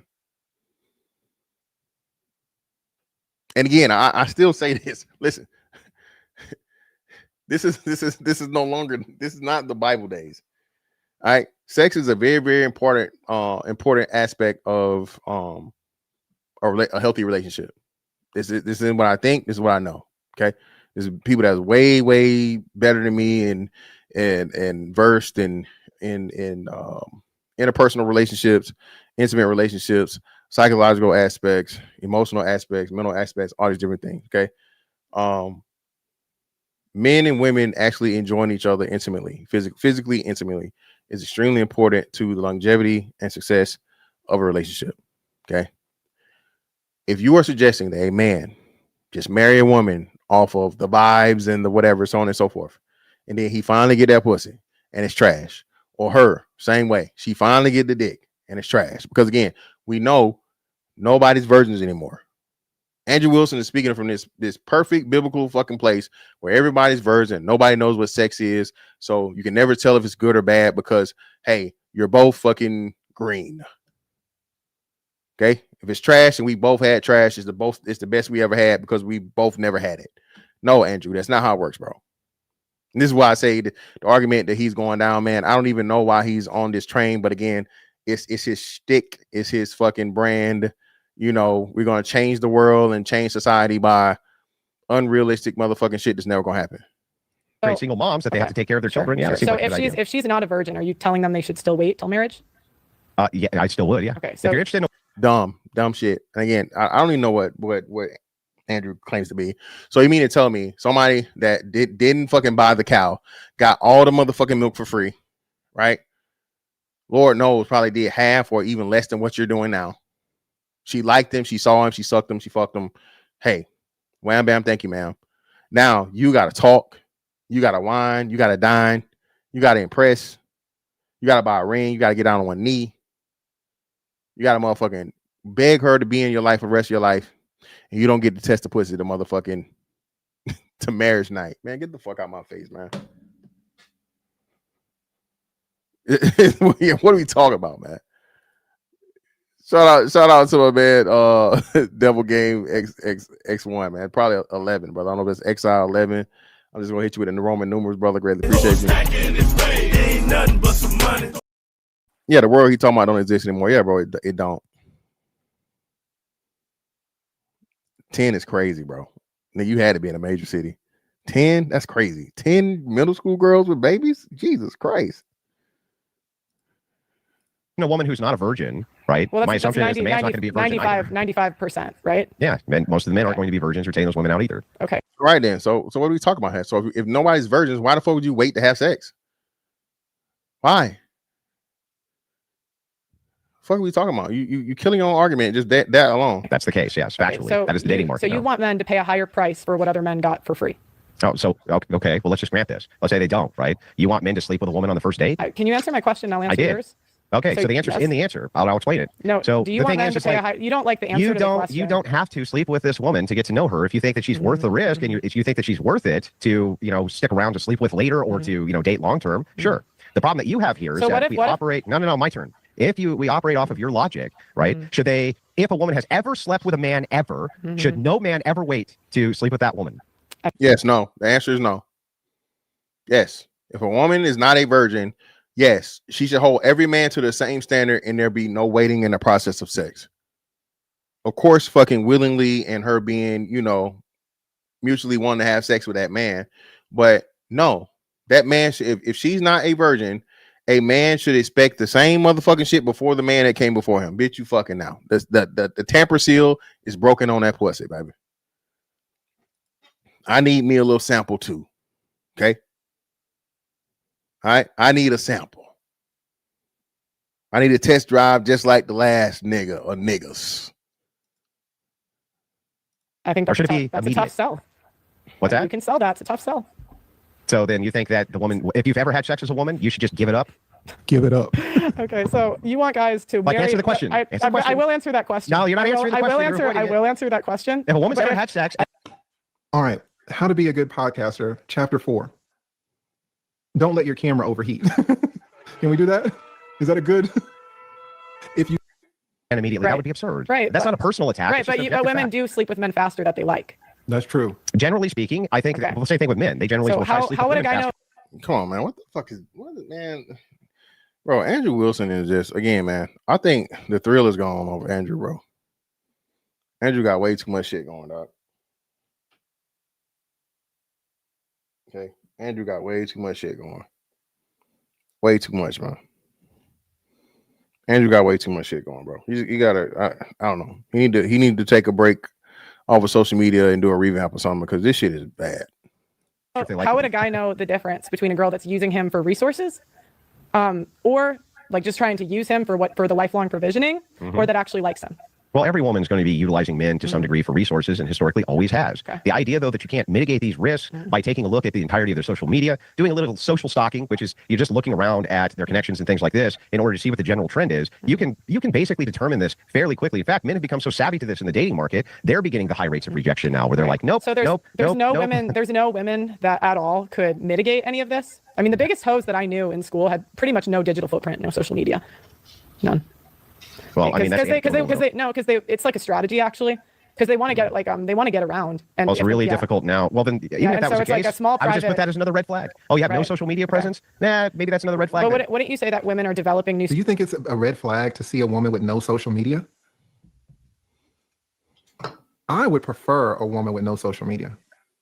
I prefer the good old days, man. Because if a woman gets on social media, what is she going to be tempted to show? Two things. Number one, she's going to be tempted to show her ass. And I get it. Fine. Women show your ass. I get it. Or if we're in a relationship and things are going sour. Oh, I had a bad day. Oh, Lee treated me wrong. He's trying to stick it in my ass. Like she's going to seek sympathy and compassion. Whoa. Goddamn. Lee, not stick it up. Lord, Jesus. Let's just skip forward, man. Jesus Christ. Lee wildin'. Society you're in, ever, you're not going to be able to mitigate that some men are going to have catastrophic results.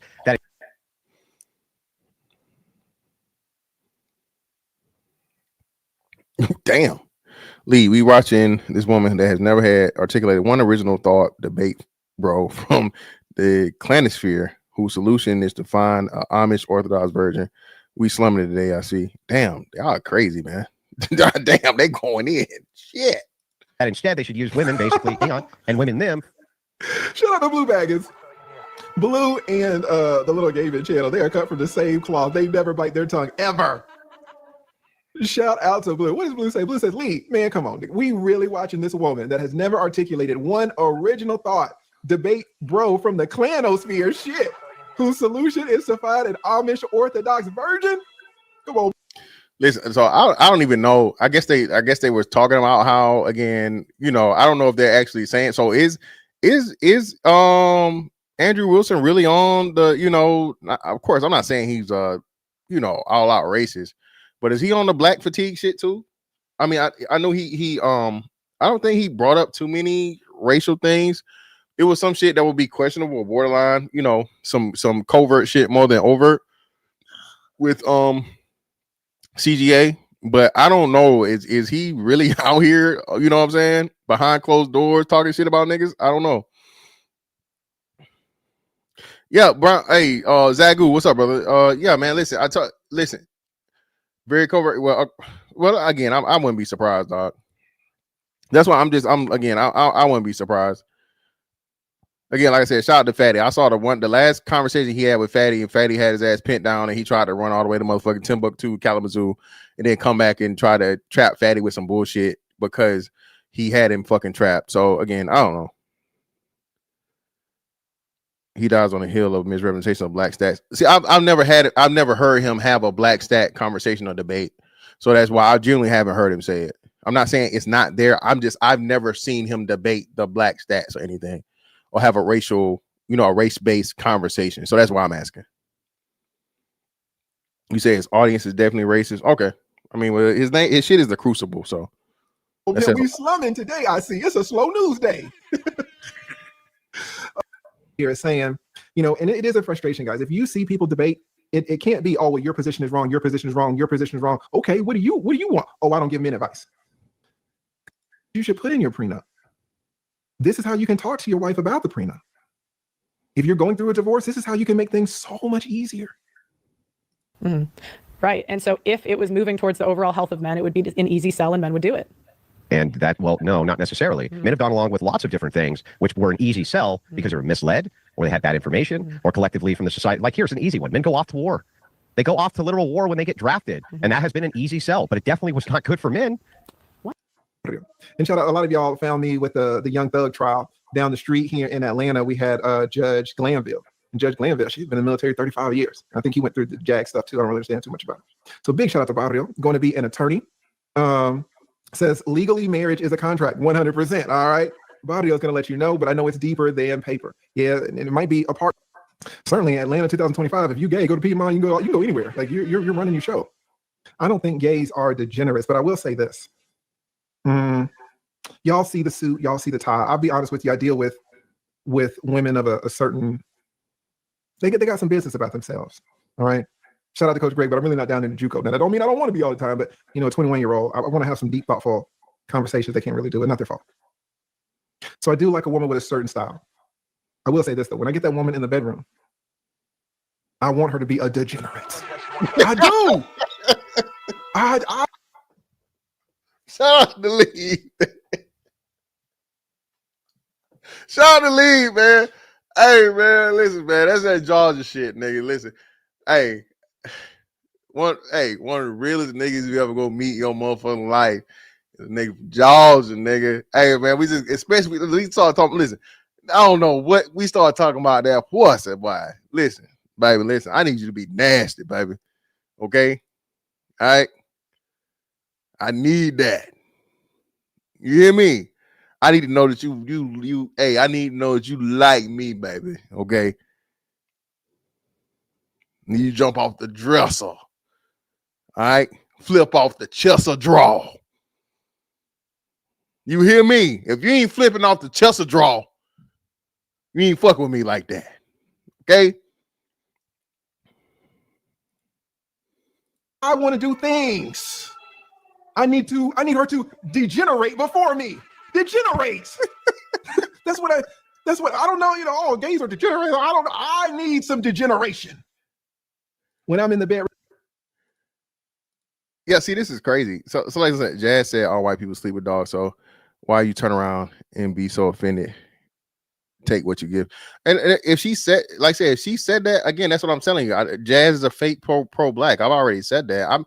I'm not surprised by any of that. I mean, I've heard the crazy wild shit that Tyranny said. And again, I've heard a lot of the wacky pro black shit. I just haven't heard her say anything this egregious. But if she said this, come on, what are we talking about? But she didn't say that on that show, did she? She didn't say that on that particular show with Fatty and Ali, though, did she? Does that make me bad?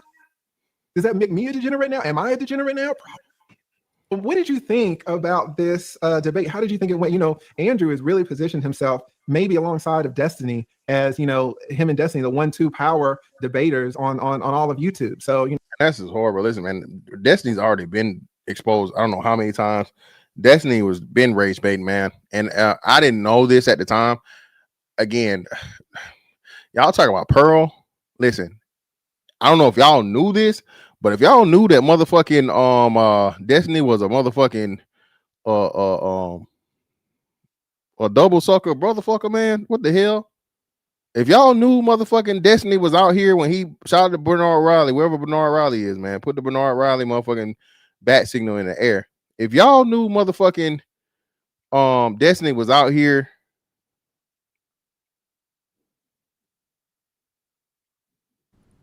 Are you gay? How you gonna ask me a question like that?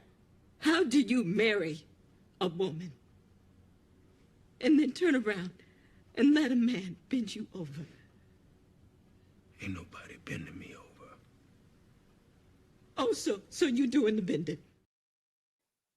If y'all knew motherfucking Destiny was out here doing the bending, man, y'all entertain him, bro. That is a red. Hey, man, flag on the play. Because I had no idea. Okay? Had no idea. That nigga was doing the bending and fucking down on bending knee. You hear me? Getting bent and everything. Lord Jesus, Xander. That too, allegedly. You know, it's a thing to kind of go against someone whose whole job is to debate, especially, you know, on the whatever podcast. He's got a lot of experience doing this. Kind of, what did you think about the debate in general? Oh, I mean, he's a better debater than me. I just expected to lose. You know? do you oh, think- yeah. I mean, I go in, I'm like, this is going to be an L. And if I take any W's, because just like from I mean, Andrew's been up against the best and won. Mm-hmm. I've gone up against the best and won some and lost some, you know? Mm-hmm. So I expected to lose. Go ahead. Do you think that you lost this debate? The first one I did, I thought I won. Wait. So you guys had debated before this one? Yeah, there was a part. This was actually a part 2. So we did a debate at a table, and it was actually meant to be more of a sit down. But I just kept asking him the question, "What's in it for men to get married?" Yeah, and again, man, listen. This is why I say black people. And shout out to Lead, man. Lead. You know, smooth operator type shit. Lead, you're a professional fucking debater, brother. You are a lawyer, brother. Okay, 20 plus years of law experience, brother. A lawyer is a professional debater. Top of the top. You argue for a living. You got to bring it back to Georgia, Lead. You argue professionally for a living, brother. You are a professional debater, a licensed debater, brother. A bar card holding debater, brother. Come on, brother.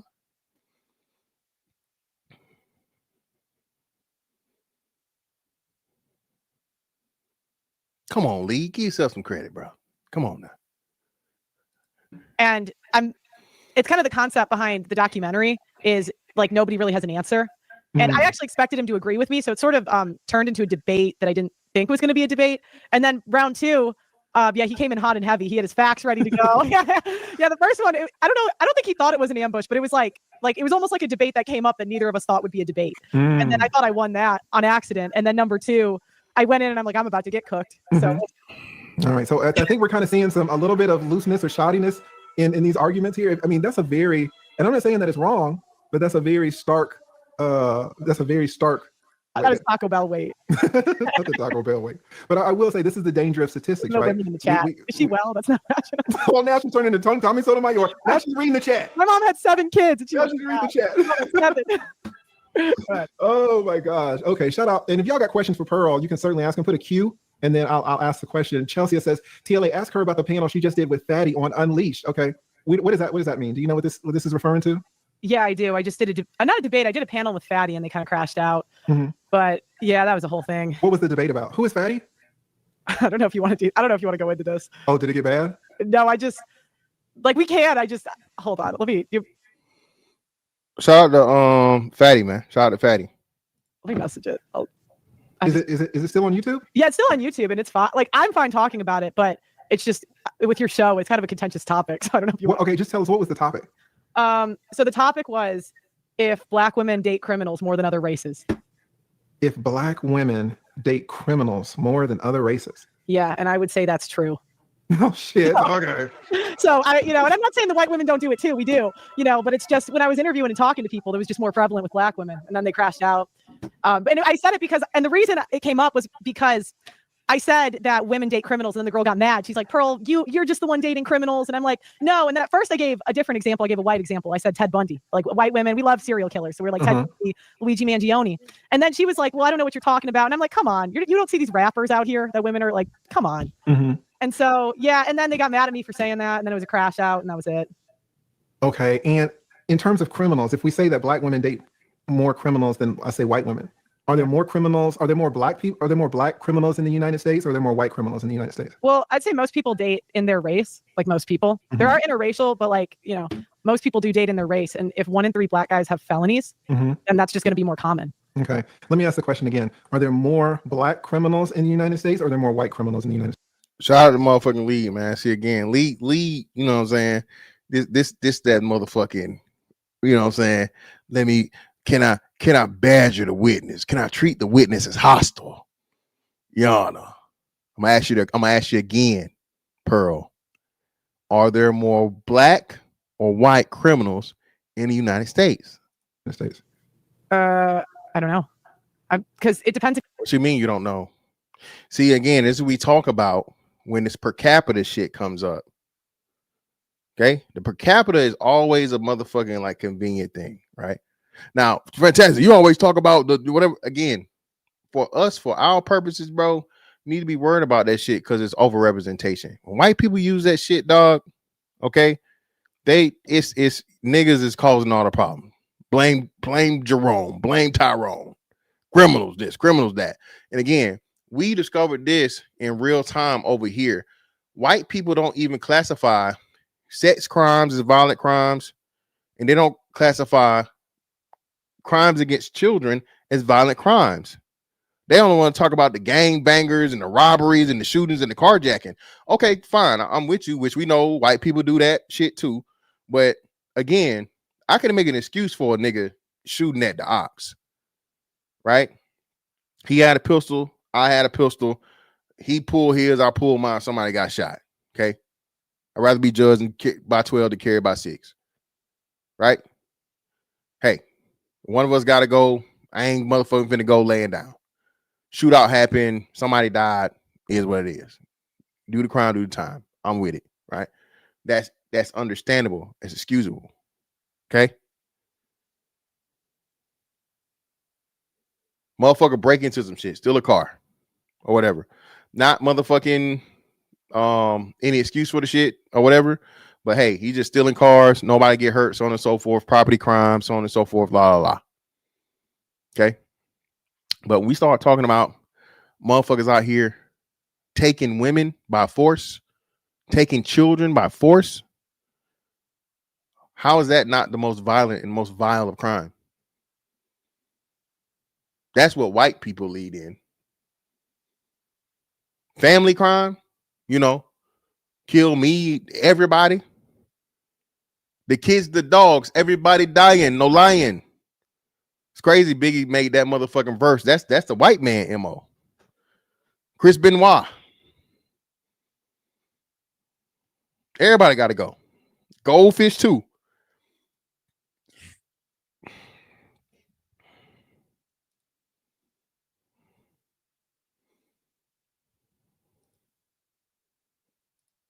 If you do it like total or per capita? Yeah, I'm asking total. Total, probably white. Okay, so there ain't no probably.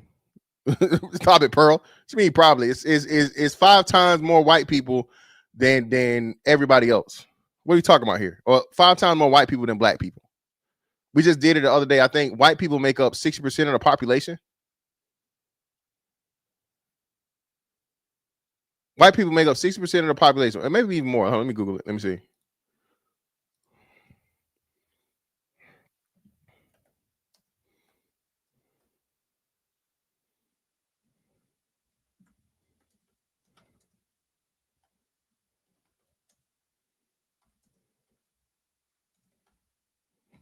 What percentage of the population is non-Hispanic white?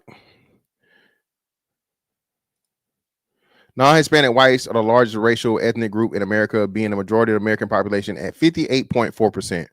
So 58%, damn near 60%. Okay. So 58.4%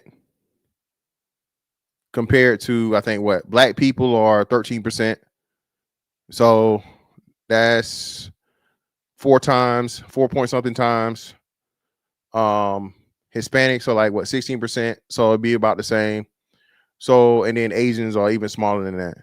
So at the very least, white people are 4 times as many as Asians and or blacks, and they make up damn near 60% of the population compared to everybody else. And probably way more white criminals than black criminals, right? Yes. But you're saying that even though there are way more white criminals, that black women date more black criminals than white women date white criminals? Yeah, because most people date in their race. And so it's like what percent of like a third of white men don't have a felony. So like but if I there was are way more white criminals. Yeah. So again, and this and shout out to Lead for pointing out this fallacy. So it's a lot harder for a third of white men to have fucking criminal records or be criminals when it's 5 times more than you or 4 plus times more than you than black people. So the population is smaller, right? And you have a fucking higher concentration or of criminals. I'd imagine that Hispanics are somewhere along the same, right? But no one ever talked about Hispanics. Nobody ever talks about Hispanics. Like, you know, again, there are more Hispanic people in the United States now. Let me see this shit real quick. So prison population by race. By race. 32% black, 31% white, 23% Hispanic.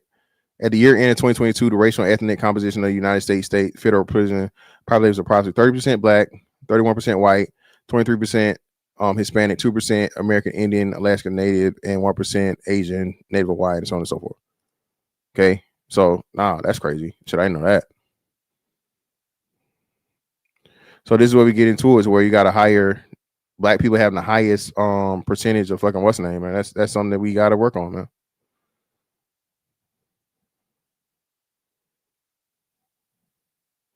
Well, hold on, let me see. This is more. Okay, thank you. So I didn't think that was right. It made no sense.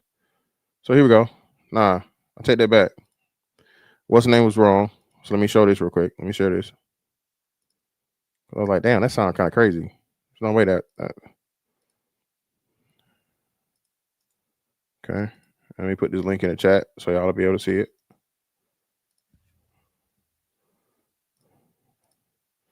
Here we go.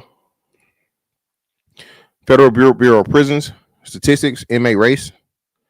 As you can see here, it's not going to populate. Is it going to populate? Yeah. Well, here you go.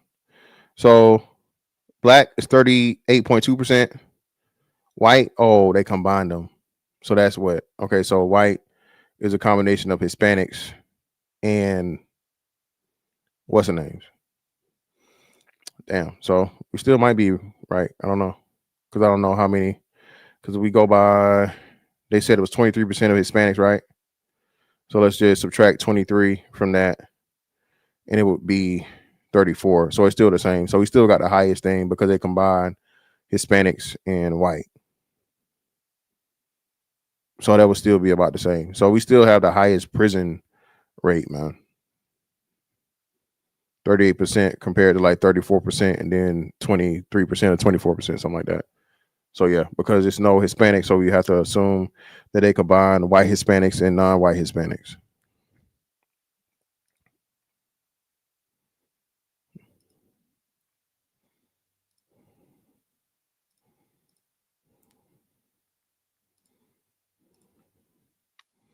Not that one. That one.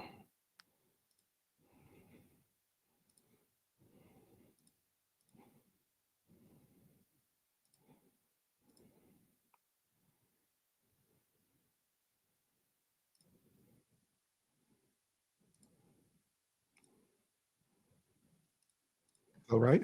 Right, but I'm talking on like a percentage. So if you talk to like 10 black women versus 10 white women, like if you talk to 10 white women, they're not going to know as many criminals, just like on a balance of probabilities. Even though there are millions more white male criminals? But not per capita. And I really don't know the 1 in 3. That's surprising to think that 1 in 3 black men have felonies. Where did that come from? You can Google it. All right, so I think we're kind of seeing a little bit of looseness or shoddiness in these arguments here. I mean, that's a very, and I'm not saying that it's wrong, but that's a very stark argument, that a very stark statistic that 1 in 3 Black men have felonies. So it'd be good if you're going to put that out there to kind of know where we got it, right? And then it would be good to know the stats for white. It's kind of weird to know the stats for Black men and not know the stats for white men. Is that a little weird? Do you know how many white men are felons? Not off the top of my head. I know I've looked it up before. Do we all see kind of what's going on? Right. And this is what you got to be careful about. Now, if you're just going to be dating on this fatty guy's channel, you don't really have to be, I guess, so buttoned up. Right. But if you want to present yourself and like, hey, I know what I'm talking about. It's weird to know how many Black men are felons, but not to know how many white men are felons. But then do you want to just Google it? You can Google it if you want. You're the one making the argument, not me. Well, I came here to talk about the marriage debate. Okay, so let's just now we're going down another road. It's fair. You're fine. And you warned me. You were like, Lead, I don't know if you want to talk about this fatty shit. So you warned me. All right. So fair enough. You are exactly right. Do you have any debates, do you think, coming up about this issue? I really do think that you are one of the people, just because of the experiences that you've had running your own podcast, talking to all these different women and talking to all the men that you have a documentary about the traps of marriage. Now, hold on. Now, listen. Pearl, you did the same shit that they claimed you did to you. You said it was all right. We can talk about it. But when you start getting motherfucking pinned down, oh, well, I came here to talk about the marriage debate. And no, motherfucker, because you losing this one. Now you want to go back to, you want to go back to, you know what I'm saying? Oh, I don't really want to talk about this. Well, no, Lead asked you and you was like, oh, well, we can talk about it because you thought it was going to go one way. You know what I'm saying? You thought it was one way. You wanted to be one way. What Lead say? Lead said, hey, you wanted to be one way. Where is that, man? I know it's here. Oh, here we go. You wanted to be one way. What? You wanted to be one way. Man, I don't you know wanted what to you... be one Man, way. Stop saying that. But it's the other way. But it's the other way. The per capita shit always been disingenuous. Well, no, it's not disingenuous. It's just if you're going to use it, it needs to be that way across the board. You can't be selective with the per capita. That's the thing. And like that's what the Black fatigue shit is, to where white people always want to use per capita because they know they're going to win that. But if you understand per capita, and my thing is, if you have to go to the per capita argument, you've already lost the argument more likely than not. Because what you're doing is you're saying, hey, you guys overrepresent for your percentage, which that's a problem, right? But at the same time, if my overrepresentation still doesn't add up to fucking 1/10 of you, what are we talking about here? You take all the motherfucking Black criminals and put them together, bro, and it's still, you know, at least twice, if not 3 times more white people that are criminals, simply off of fucking volume alone. So what are we talking about here? So again, you make that per capita argument is extremely disingenuous for criminality and shit.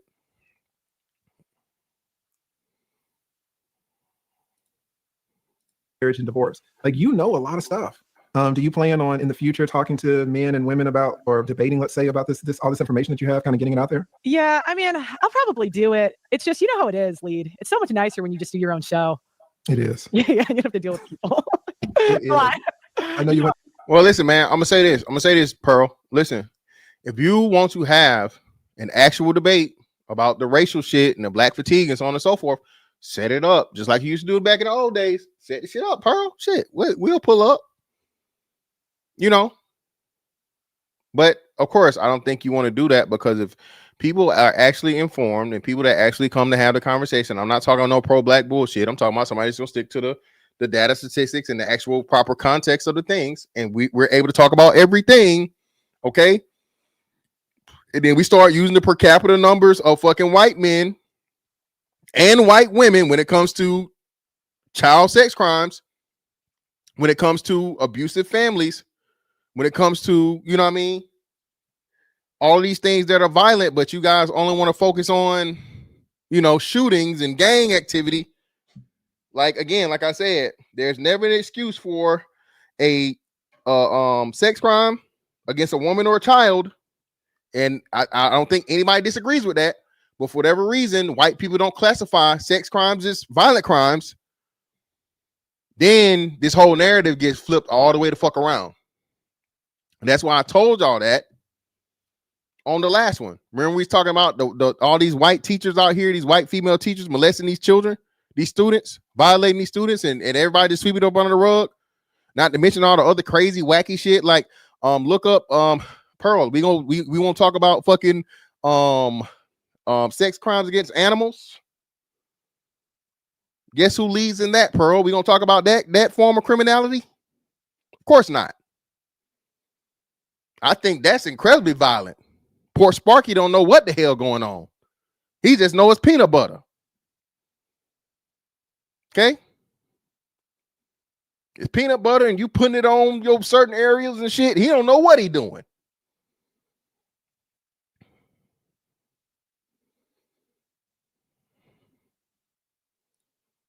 Through a lot, you know, with you were doing the kind of the fresh and fit, just pearly things, having all these people coming in and out, and you know, some of these people are, you know, they have. I think it's fair to say at least a few of them have some mental health problems. So you're dealing with all that. That's a lot of. Yeah, and I didn't really have a life for a while, so it's kind of just easier to like have just to do my show. It's like less stuff I have to worry about. Mm-hmm. You're doing debates all the time. You got to worry about like people coming, people going, etc. Interesting. Well, you know, I really do think that you have a lot of information, way more than the average YouTuber about this marriage stuff. Can you talk a little bit about your documentary? Is it out yet? No, God help me. I was demonetized for 2 years. No, I mean, I'm still raising money for it, but the it's idea, not out yet. Okay, but you're actively producing it. Yeah. I mean, it's called What's in It for Men. I mean, so the idea is like there's all these commentators that are just always nagging men, like they need to make more money. They need to step up, protect women, be better. And again, what's so crazy is this is the funny part about Pearl now trying to separate herself from the black community, right? Or using black fatigue, when again, Pearl, one of the main constituents in the basis you would have used for this argument would have been black men, right? Because, you know, they suffer the most from anything we're talking that's family related, right? So for you now to be on your black fatigue arc and, you know, being on this race and rage bait, right? And the clear history that's still out here of you being on lead attorney right now. Lead attorney is a black man. So how do you go, a few days before this, going against Fatty and Ali and black fatigue, and I can't stand the blacks, and this is why the blacks can't this and the blacks can't that. Now you pull up on lead attorney show, right?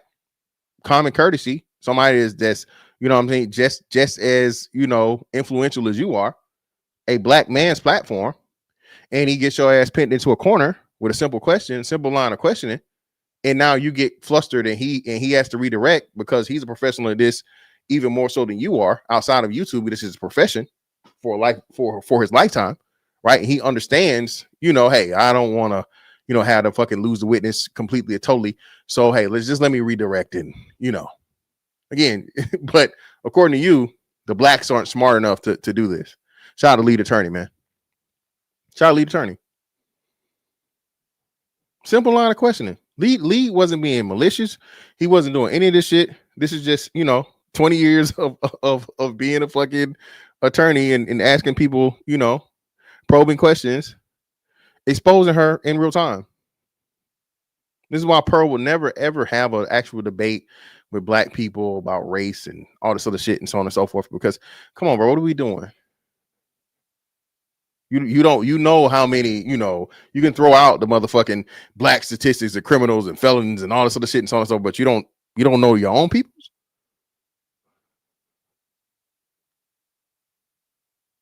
I can tell you that I think is what, if we remember right, what was y'all? It was 60+% of sex crimes are perpetuated by white men. Same goes for child sex crimes. White men dominated by a lot. That's one thing the black men do not overrepresent in at all. Sex crimes. But again, somehow sex crimes aren't violent crimes, according to white people.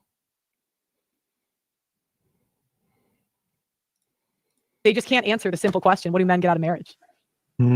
Yeah, I think they get a lot. Man, you guys are really, y'all are really locked in on this fatty thing, right? And I think Pearl has made it clear that she doesn't want to talk about it, right? And so I'm not going to force anybody to talk about anything on the channel. I've never have, and I'm not going to in the future. So if she doesn't want to get into it, that's fine, all right? And I would extend that courtesy to Andrew or Coach Greg Adams or Kevin or anybody.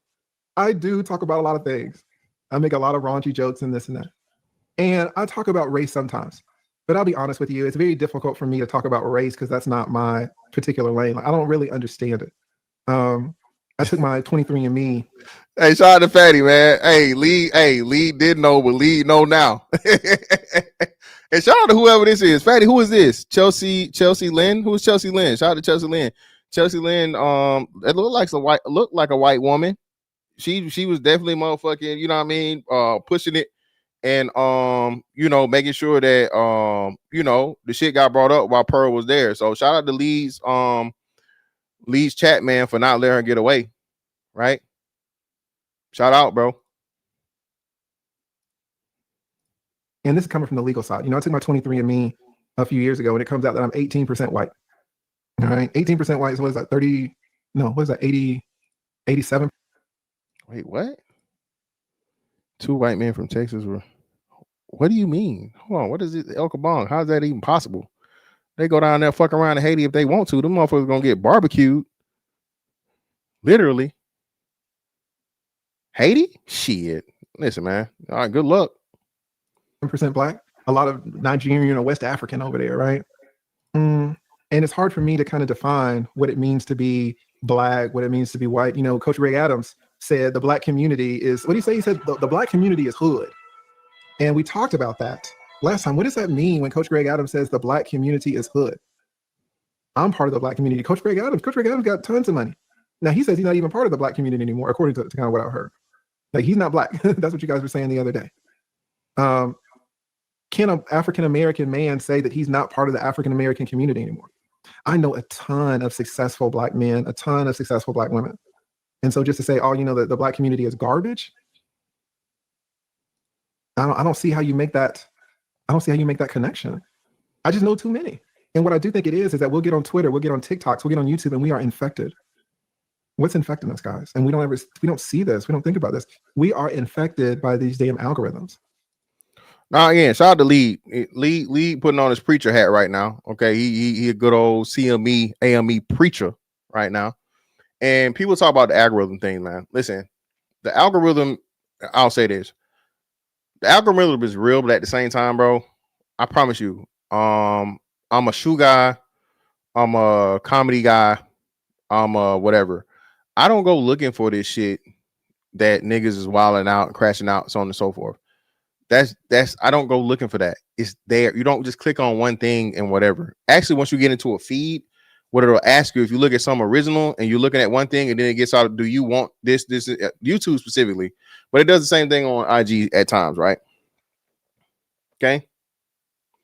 It's not just the algorithm, man. Again, I agree with Lead as to where a lot of the stuff that's negative. The problem is the negative stuff that is there to put out, and black people uploading it and recording it and putting it out there. That's the problem. There's not enough positive black content to override the negative, unlike any other demographic. I think he's about to give some examples of whatever, and it makes perfect sense. But what I'm saying is black people are our own worst enemies in constantly uploading all of this niggery. Okay. We just saw this black woman get fucking jumped. And I think they say Oprah gave her $1 million in the house or some shit. Okay. This woman changed her life by getting whooped by a whole bunch of motherfucking rabbit ass children. Okay. Listen, I'm finna go walk through Moncrief and Sutel tomorrow, nigga. Okay. Let them niggas jump me so I can get $1 million from somebody. Shit.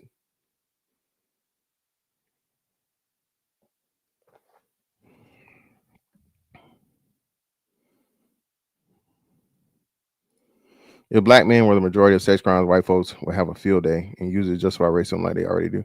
Yeah, but we know that's not the process, man. Again, like I said, that's why they purposely act like that's not a violent crime. and you watch one video of black people running to a Rolex store and stealing all the watches, you're going to get 10 more videos right behind it. And there's 100 behind that. They're not going to show you the white people stealing. They're not going to show you the white people killing. You're never going to see that. All you're going to see. Yo, what up, bro? How you doing, sir? I can't complain. Oh shit, that's the wrong one. Damn, you're not traveling? That's crazy.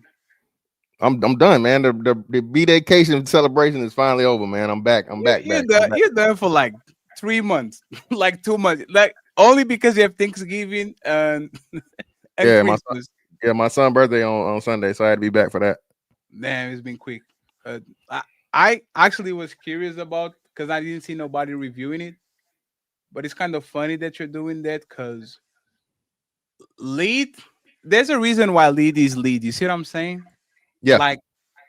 Like we are trying to overdo it and to over pursue and all that shit, and he just with the calmness, like you got, hey bro, like you don't know no stat about why this your own community, you have nothing, like you don't even know one stat. That's wild. Oh, where do you get these stats, Pearl? Google it. What? Come on, man. Come on, lady. Nah, man. Like you said, that's the 20 years of being a fucking attorney, man. That's 20 years of you know what I mean, just casually doing it. You know, it's crazy like that. When he did that shit, I was like, you know what? I would have never even thought about that. I haven't thought about it because we get defensive. Exactly. Like one of the marks of the good debaters is they're always on offense. They always ask why. Why are you doing this? Why is this happening? Is never, oh, let me explain myself. He did it. And I was looking at it, I was like, maybe we had good intentions, but I think we actually dropped the ball because the way he executed, I wouldn't get that angle. Oh, you want to talk about us? I'm not going to get mad. I'm not going to get upset, but let's talk about you. Let's see so you know what? So Fatty, so like I said, just so you know, you go back and see it. And that's what I say because I got there late. I got there right after the shit happened. Yeah, you got there as he was breaking. That's all I said. Being that the way, especially the way y'all got like the best fucking back and forth, y'all should have let it happen, bro. I think y'all dropped the ball on that, especially being for what it was. Yeah, but we were afraid of jazz and tyranny. You know when you're fighting and you have somebody on the group that you like, I can't. I'm saying. So hold on. So this is what I'm saying though. You and Ali were there to mitigate if needed. They're not equipped, right? So fuck it, let it happen. And then when you need to jump in and save them, or replace. You know what I'm saying? Replace them and so on and so forth. But bringing it down for those two just won't worth it, bro. Hey, fantastic. I'll tell you that since you are here, right? This is the part of me being a foreigner. I am not comfortable. Like I have an extra pressure to actually stop that shit. No, I know, and that's what I said. Saying? Like I'd rather you be on my ass for stopping something than for allowing her to say something that I will never be allowed. They're going to say, "Look at the fat fuck from Portugal letting them jump on the black woman." I like that. So, Fatty, even though you did that shit, you know who you're dealing with. Those two, fucking vagabonds, those two females, right? How long you think it's gonna be before they turn and they talking shit about you and Ali or you No, the thing it was immediately like after we did what we did. We didn't do it for them. We do it for us because the conversation was about relationships, and we're like, Pearly might die to do the race bait shit, but let's let them have the conversation, see if they can handle it, right? The problem was after we deal with that. If you actually look at the panel and you were there, Pearly was not happy because we were simping. The tyranny and Jazz was not happy because we didn't jump higher enough and faster enough. Athena was mad. Melanin was mad. Like at the end of the day, none of them liked the way that we actually performed. You see what I'm saying? So it was just like we talk about this on the back. And matter of fact, this is important, right? We were supposed to do a weekly show with Pearl. We were supposed to do a weekly show with Pearl. But the thing is, she dropped and then asked, "Can I drop people?" Right? And like that changed everything because you are telling us to not be snowflakes because we need to have the skin to talk about race. but you are literally on the back telling Ali if you can drop the people on the panel. So you are being the snowflake because nobody's doing nothing to you. It's just that people are just talking. So after she kind of became domineering and kind of talking on the back, we're like, nah, I know exactly what she wants. She wants to turn this conversation about some racial stuff. And then as soon as she feels like we're doing extra, she wants to drop the person that is doing extra. So she actually show, look Well, at no, the white no, black people you're kiss the definitely ring. right about that, and we seen that with Lee, because right, she Lee was like, "Hey, what is this? I don't know what this is." Shout out to Shorty that brought it up, right? And she's like, "Oh, if you want to talk about it, we can talk about it." But Lee's like, "Are you sure?" or whatever. Lee asked her now. So even talking about y'all's situation was because of her. And like you said, once Lee let her ass down that motherfucking that hill she couldn't climb, that hole she can climb out of. Well, I didn't come here to talk about that. I came here to talk about the Andrew Wilson debate. You feel me? So again, you know what I mean? That's what it is, bro. Now she's the poor white girl victim. You feel me? Yes, and this was my thing too. When I went to her show, she said, "I don't want to bring this man up because he's too unpleasant." I said, "Hey, drop the link." Since you're talking, she did 3 live shows, 4 review videos. She went on other people talking shit. I was like, "Oh, so if you want to talk shit, you're talking about us. Let me pull up." Didn't said, "Nah, fatty, I'm not going to let you pull up because you weren't pleasant." So what the fuck are we doing here? You just want you want, and this a lot of times we are basketball fans, right? You might have a dream team. If you have a shitty defender, I'm going to pick and roll you to that.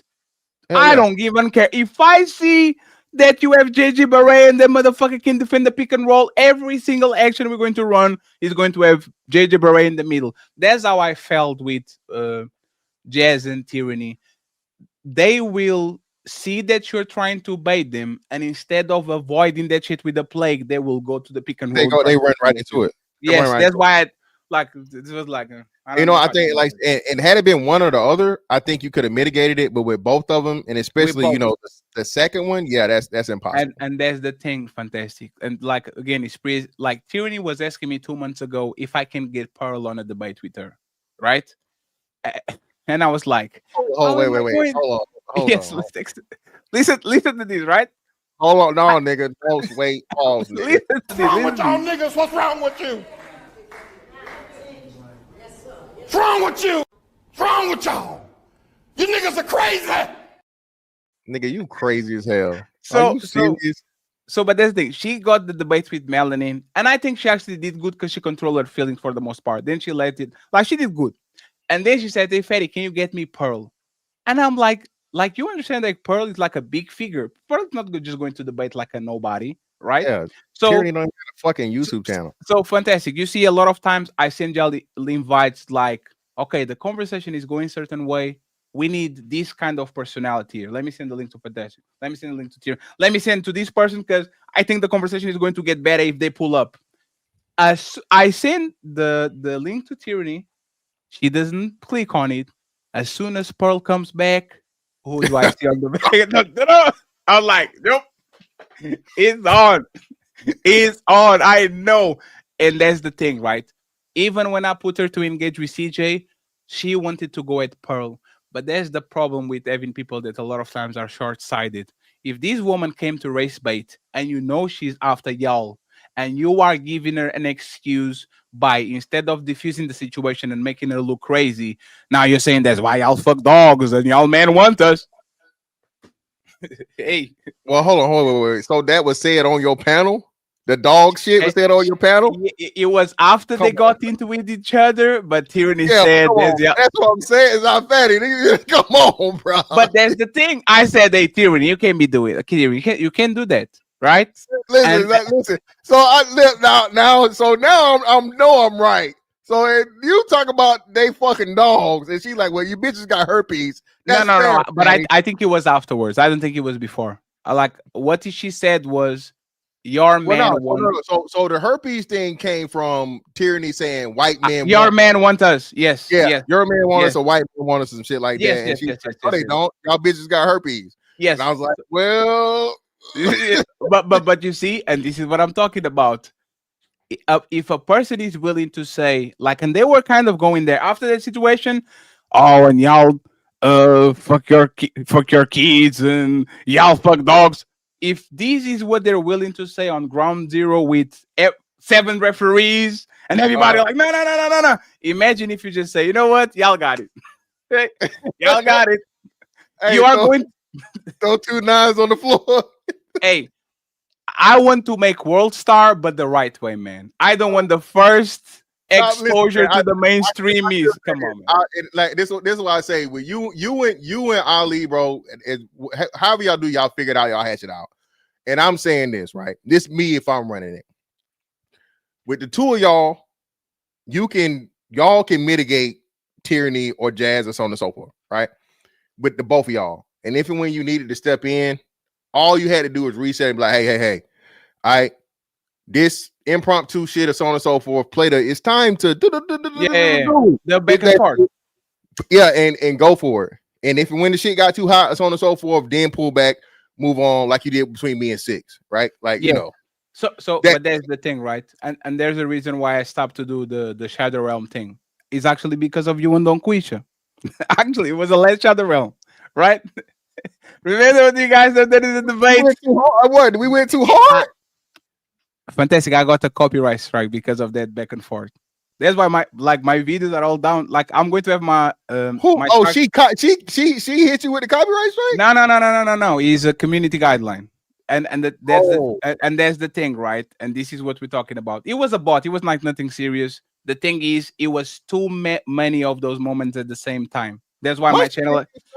No. But it's not about y'all. It's about me, and this is what I'm talking about. Because I had to delete the whole shit. Like we're getting like 1,000 subscribers a week, and now I'm going to like the strikes are going to be clean in like 5 days. That's what I'm talking about because they're gone. Right? There's nothing to strike. There's nothing there.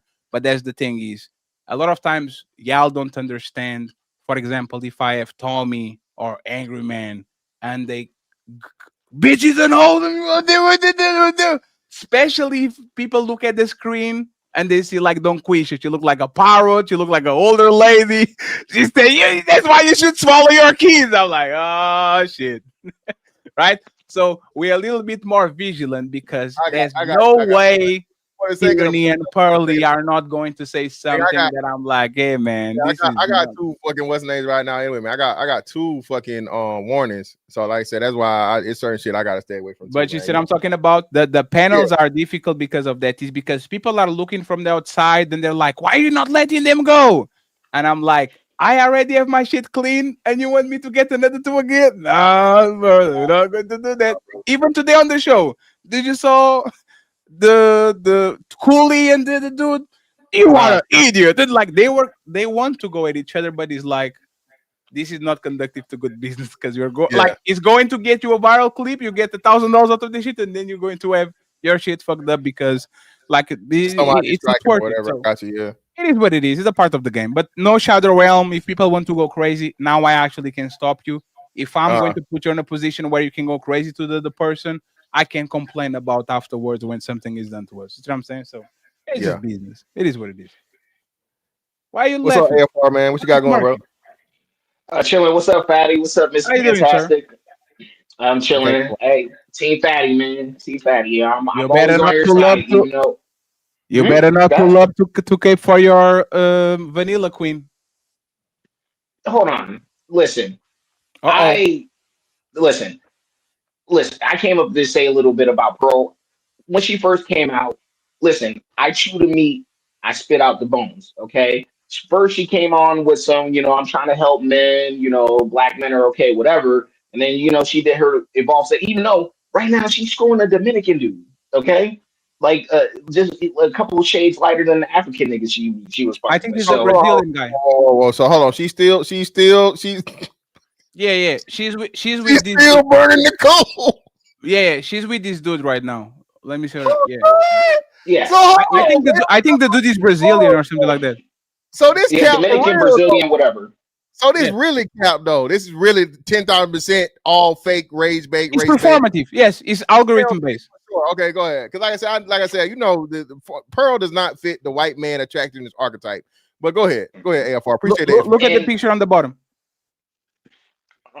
It's funny. That's her current boyfriend, the one on the right. At least I will say he's a bit more classy, and probably a bit smarter.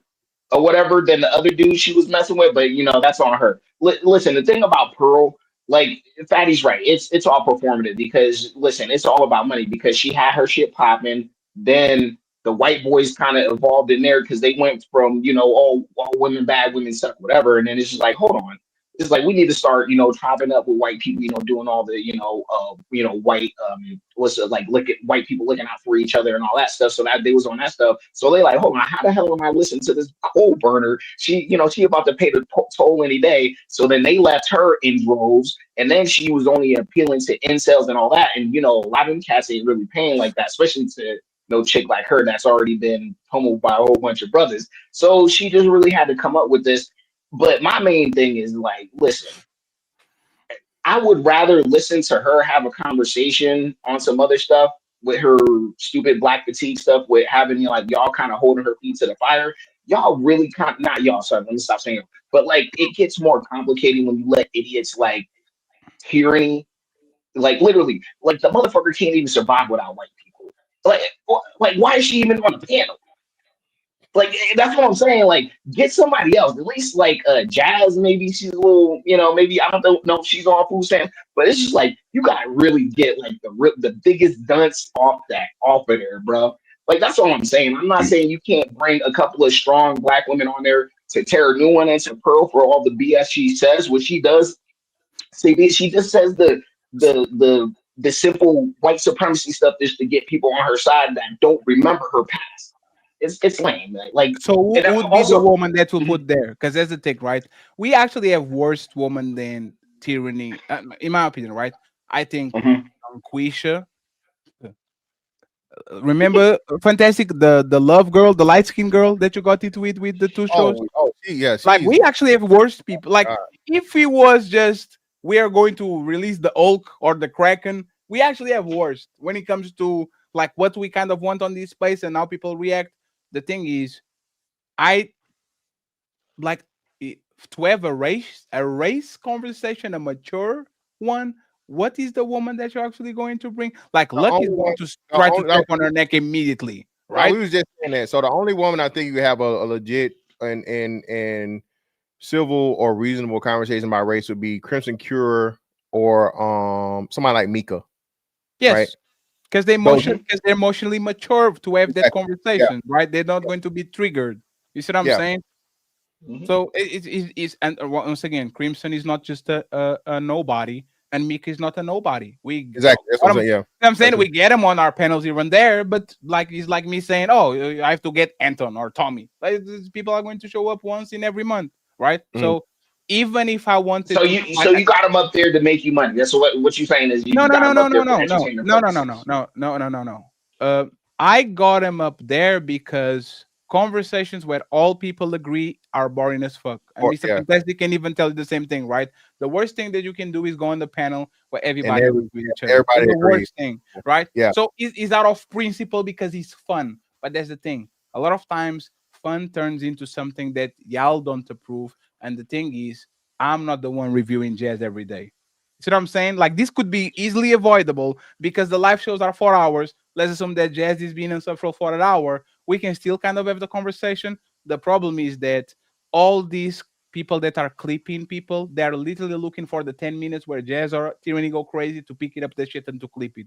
So that's why there's some Jazz fatigue going on, is because they are actually looking for them because I guarantee you Fantastic has a bunch of dope back and forth and he never on the thumbnail. Like Well, literally, I I mean, think there was the other dude, like he was think he was Shaq. He gave a compliment to Fantastic. Hey, shout out to Fantastic. Da, da, da, da, da. But you know who's going to be on the thumbnail? Jazz. yeah. well, one thing I'll say about that, Fatty, is that like the jazz fatigue really. I mean, and I get the clipping thing because that's monetary. People get bread off of that. But the main thing is she's just been crazy wrong a lot. Like she's so that's what I'm saying. It's just like once, especially when it comes to race, like you already know where it's gonna evolve. So like when she come on, bro, it's just like it's the same thing. Same thing. It gets boring, bro. To me, other people love it. They Absolutely. eat it up. But if you actually notice that, like we did a year and a half of Ladies First before we kind of went corporate, and we used to go to Mhm. get people like women from TikTok and all the shit. It was way worse. Like Yes, it was pretty. they could handle the whole show. Like they will rage quit in the middle.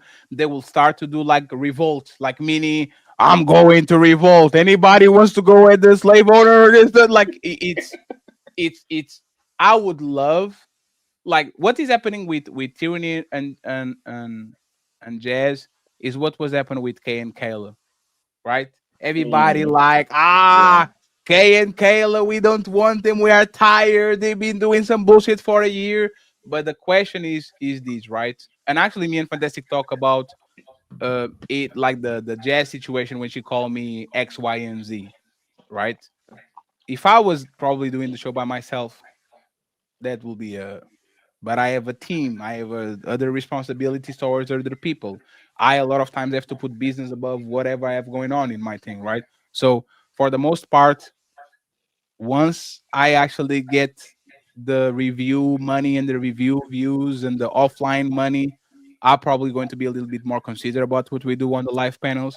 But one thing that I'm not going to do is I can't be Lapift, man. I can't just get rid of Kay and Kayla and get rid of Anton and everybody wants a constructive conversation and nobody watching that shit now. See what I'm saying? Like I is something that I should do, but the thing is I can afford it It's because business too. Like, no, I got you, and that's what I'm saying, right? So I definitely respect that. It's a necessary evil for the machine to work, right? And then, like you said, especially if it is and it's not that bad. Jazz is just fucking aggravating as fuck. She's not, super duper fucking belligerent. It's on the floor. You just put up with the shit, and it is what it is. And for the most part, she's a willing participant because she pretty much she has no choice. So outside of her platform now, if Shaq, that Shaq has this thing where he reviews her shit, right? But she tore her ass with Anton, and Anton booted her ass or whatever. So she has no fucking pull if she's not on your platform or she's not being reviewed by nah, she was on Anton like 2 weeks ago. Nah, she's back. Absolutely, back she on back. Anton? Yeah, but they're gonna slow walk her. They're not gonna let her go on like as much as she did though. No, but the thing, AFR, Anton has 3,000 people watching this shit. He like you see what I'm saying. We are on a growth phase. A lot of times it's like the space shuttle. It starts very bulky, and by the time you get altitude, you drop something, and then you get more altitude, and you drop something. We will make sure that Jazz has her microphone. If Jazz is nice to us, we're going to be nice to her, right? So I'm saying there's no way I'm not going to use you as cannon folder. Like you're just going to be here. I'm going to use you, and then I'm going to kick you out of list. No, we're going to make sure that the people that take care of us actually are taken care of, right? But the thing is, this is the thing. It creates a lot of friction on our side because we are honest. See what I'm saying? Like we are not saying, "Oh, Tyranny is a princess." Like Tyranny was literally saying, "Fatty, I can't come on your show anymore." Right? After baby showers and birthdays and all. So they are going to always try to exert a level of control over what you do. And you are going to be honest with them. And if they don't want to be here, they can find another place. But the thing is, and I think they actually noticed, is not Fatty Ali fantastic. Nope. If you are treated this way on a platform and you go to another channel and it's the same thing, and you go to another channel, it's the same thing. You go to another channel, it's the same thing. You go you talk with the guys on the suit, ask a brother, Dr. James, and you get his reaction. You go talk with the people with beanies and caps, you get the same action. You talk with the big dogs, you get like at some point of time, I have to understand if I go on TikTok and I get treated the same thing in 10 pages, is something about me that I actually should look at these people because there's something in me that is making them react this way. So with them, they have to do some self-reflection. And if they don't want to, respectfully, they're a grown woman. As long as I don't see like the bigger like scheme of things being affected because I'm letting them get, I will say what I said. Pearly punch you in the face. You have all the right to punch you back. And in my opinion, they only got mad because they didn't punch hard enough. Right? Yeah, this is my opinion. They wanted to That's fight. what it was. Yeah, no, that's what it was. Yeah, they expected. They didn't know. Again, we got this term in America, fatty, biting off more than you can chew, Yeah, or you can chew. Yes.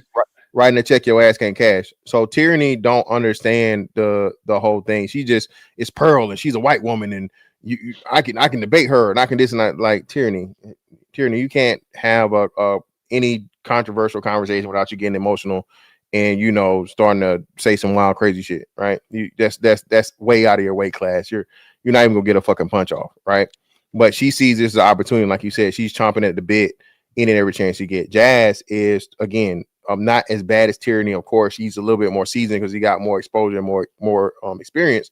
But at the same time, when it comes to having actual conversation and knowing the stats and knowing the numbers, she's reactive. Yeah, she's very reactive. Yes, she has nothing to combat other than, again, pro black principles and the white man this and the white supremacy and so on and so forth. And again, like you said, Pearl brings up stats. So when you do it that way, like you said, I think it was just like you said, hindsight, it's 2020 or whatever, is what it is. It's a lose-lose situation. If I let Tyranny go crazy, Fatty making money out of Tyranny, making it look crazy. If I stop, Fatty protecting black woman and keep it for black woman when Pearly is only telling the truth. It is a catch-22. Like, no matter what time, like, I can be on the panel and says, you know what? Hey, Fantastic knows he's doing. Let him kind of have it. If he goes crazy, it is what it is. But the chance of actually going left, and never going back to the spot that I want is very low. I know if I lose the show for Jazz and Tyranny, I'll never get the shit back. Like, like there's no way you get the show back. It's over. Like, me letting him just go wild. This is what's going to happen. They're going to go crazy for 40 minutes, and they're going to stop on their tracks, and they're going to say, "Why aren't black men saying nothing?" Yeah. And I'm like, oh, again. So I stopped you. You didn't want, like, these people. This happens so much, man. When I play basketball on a regular, people be barking. They punch or shove somebody, and then if you go break, they get mad because you broke the fight. If you don't do nothing, man, I thought we were cool, man. You let me fight that motherfucker. Oh, so if I stop, I broke the fight too early, you get mad at me because as soon as people fight, I should step back. If I let you go, I'm not your brother anymore because I let you get your ass whooped. Nah, can't be doing that. I'll rather do what I need to do. And if something happens, hey, I'm going to break. You punch me in the mouth. I'm like, you know what? I got my shit. You guys can have it. I don't have no problem with it. But at this point of time, I don't think I have enough power to actually did what Lee did. Right? I think Lee has enough clout. He has enough power to be calm and collected. Let the white woman come in. I don't have the wit and I don't have the power to actually be comfortable on saying I'm going to let this shit rock, and no matter what's the circumstance, I think my reputation and the way people view me is going to be okay. So I'm hyper defensive about that, but it's something that we can correct later. Better. It's not even better. I'm going to leave it at that because I'm trying to have these white folks coming along. Actually, like on Thursday, I'm going to have like the breaking ground, like the race conversation show, and like I'm going to try to actually have people be a little bit more looser. I just need mature people on both sides that the first time they hear something they don't like, they're not going to say, and this is why the white man didn't take showers, and this is why I'll chimping out. You're like, oh, come on, man. On YouTube.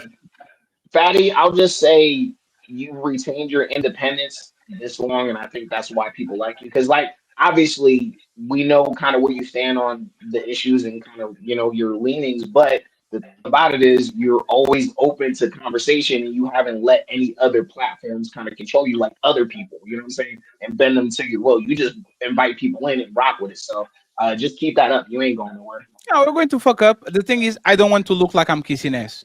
And if I already handled the problem and you are on my here, why didn't you?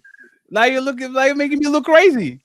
I mean, no, like Fatty, I got triggered too. But as long as you got, I mean, that's why I'm glad Mr. Fantastic had this stream because went over it a little bit, whatever. Because like I said, I was pissed too. I was like, Fatty, get that, you know what I'm saying? But at the end of the day, perspective is what's needed. So. I you know what I would love, hey man, I would love that Lucky was on that panel, man. To me in my head it was like, if Lucky was here, I might, because Lucky will play dirty but kind of still, I don't know if she would do it, bro, but at least I want like a fighting chance in hell, man, like a little bit. Like I don't think they were prepared. And I like a worst thing I could do is, for example, set a debate between Pearl and Jazz. Like that will be a disservice to whatever. It would be Mm-mm. good for business, but once again, but the I thing mean, is, all it is gonna make black like, oh look, monkey fatigue. You know what I'm saying? Like that's all it's gonna be, quote unquote, a trip. I'm just gonna be honest. They're gonna use that to make us look worse. I hate to say it in and that and way, and, that, but and that's literally, what I'm saying is, if I'm going to have a relationship, I have to get the best of us. Even people I disagree politically, I need to know, even if this person is a Republican or is somebody that usually preaches more of like that side, I need to know that you are emotionally secure to be on the panel and not lose control and give these people what you want. Because what they want is bait you into a reaction. It's like the Theo had the perfect analogy, right? Imagine I'm a lefty and I'm like, police brutality. All these police officers are targeting black people. And then I go to a police officer, I punch him in the mouth, and then when he shoots me, I like, see? He shoot me. I told you we were shooting black people. Is you want a reaction. So you are trying to get that police officer to shoot the black man so you can go to the media and says, you see, I told you they were violent. This is literally what Pearl is, because Pearl doesn't fuck with those white people like that.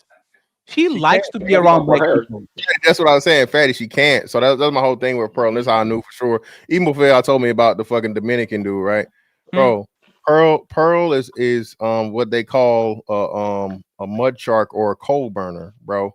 The white dudes are never gonna accept her, Fatty. That's why Yes. she had to go the route she had to go in the first place. She tore her ass with white dudes as soon as she had that big ass nigga. You know what I'm saying? That she was hugged up and loving up. You know what I'm saying? For however long she was dealing with him in the first place. So that's how I knew, just that, I started it off before y'all came in saying this shit, bro. This is cap. This is the content strategy, right? This is strictly content strategy. This is the wave. Somebody said in the chat, her Nick Fuentes thing or whatever, right? To where it's cool for white people to say black fatigue and, get white people incensed and shit, and they pay you money to talk shit about black people, and you just have this whole thing, right? Or whatever. And they really mean nigga fatigue, but they can't say nigga. So that's what the code word of black is. Right, I got this shit down to a science, man. So like I said, Pearl is the same thing you're saying. The catch-22. Pearl does not fit the typical white man archetype of attractiveness. She's too tall. She's too blocky. She doesn't have a cute face. You know what I'm saying? She looked like motherfucking 80s Boston. She needs a BBL. That's it.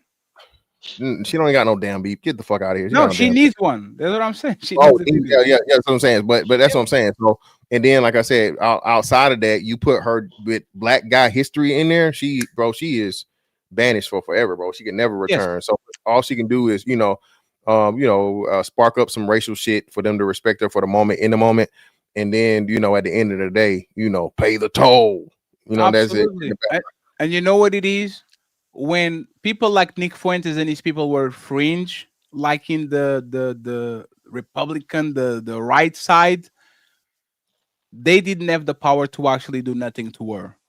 Now that they are more vocal and they are more, she's nothing. These people are tired of the dog whistles. They want to say shit.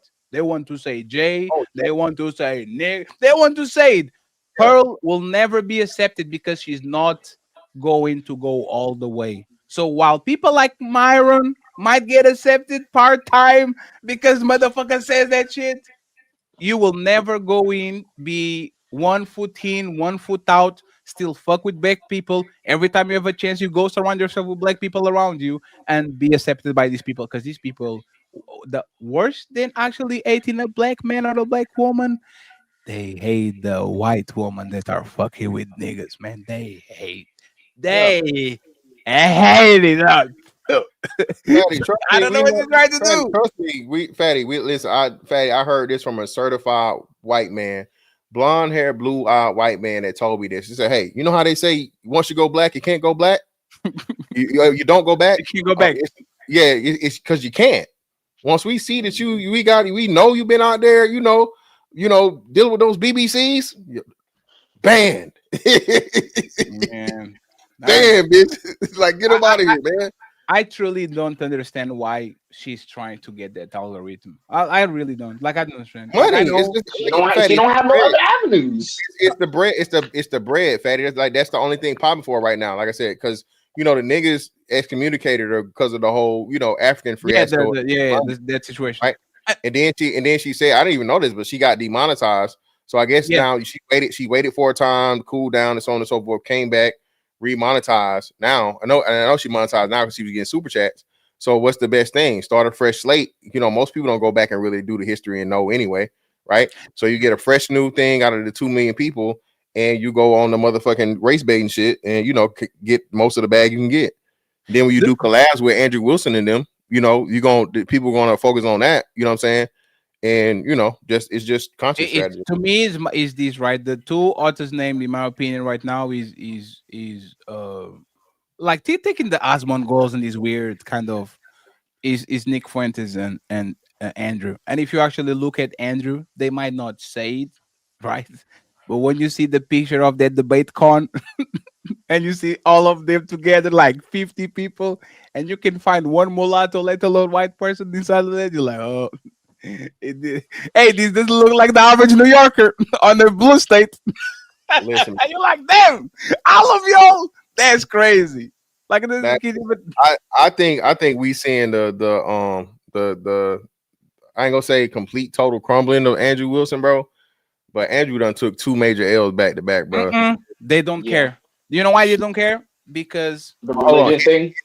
Now, fatty, his base, yes, his base doesn't care. Yes, his base don't care. But the men that were not his base and that were fucking with him, now that you know this shit, oh hell no, everybody got some shit to say. Yes. So men, he lost a lot of men with that shit, fatty. So there's two things that happen over there, right? First on, like we are looking as normies, like normal people talking about issues. They look as debate. They don't give a fuck if this is right or wrong. As long as he has the 3 laws of logic and he doesn't contradict himself. Oh, WW, Andrew won.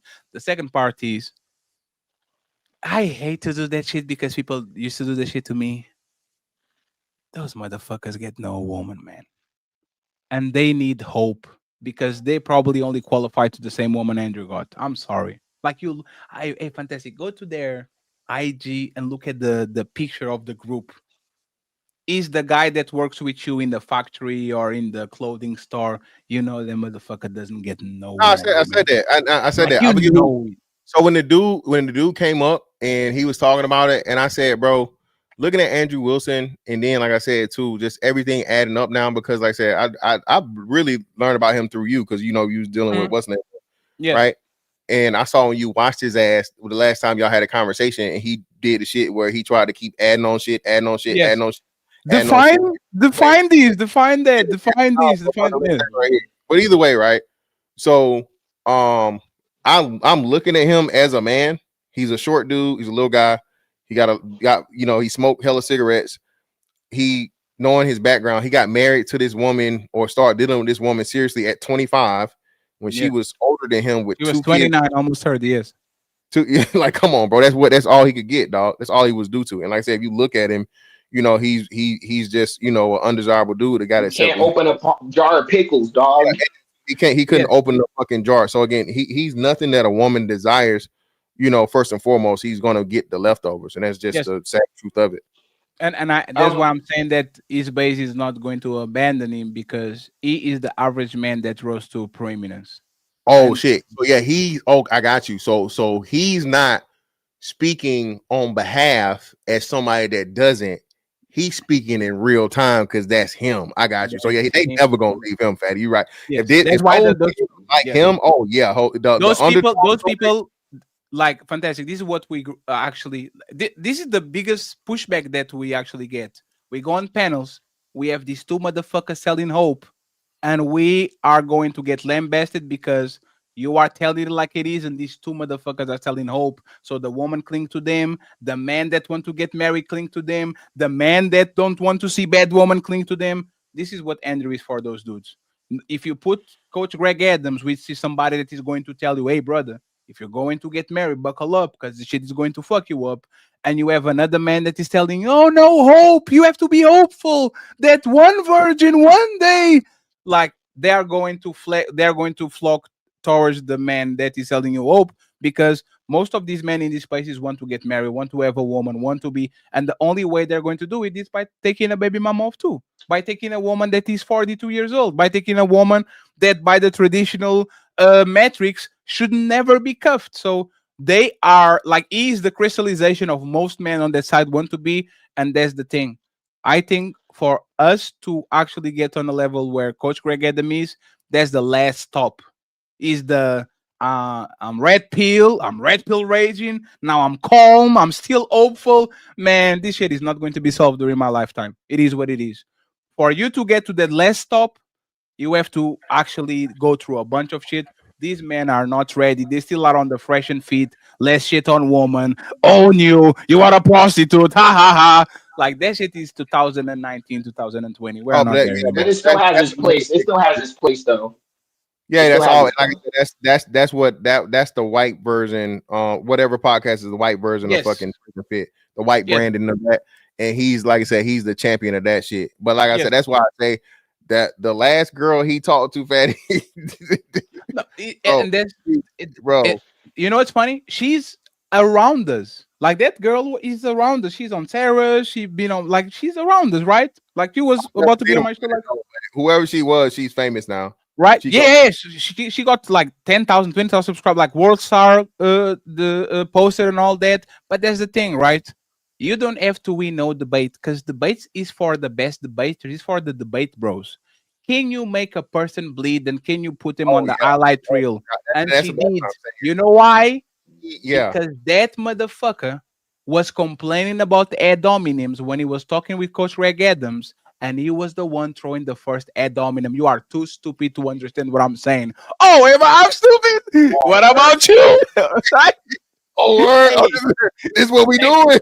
Exactly. Hey, and then hit him with nothing but facts.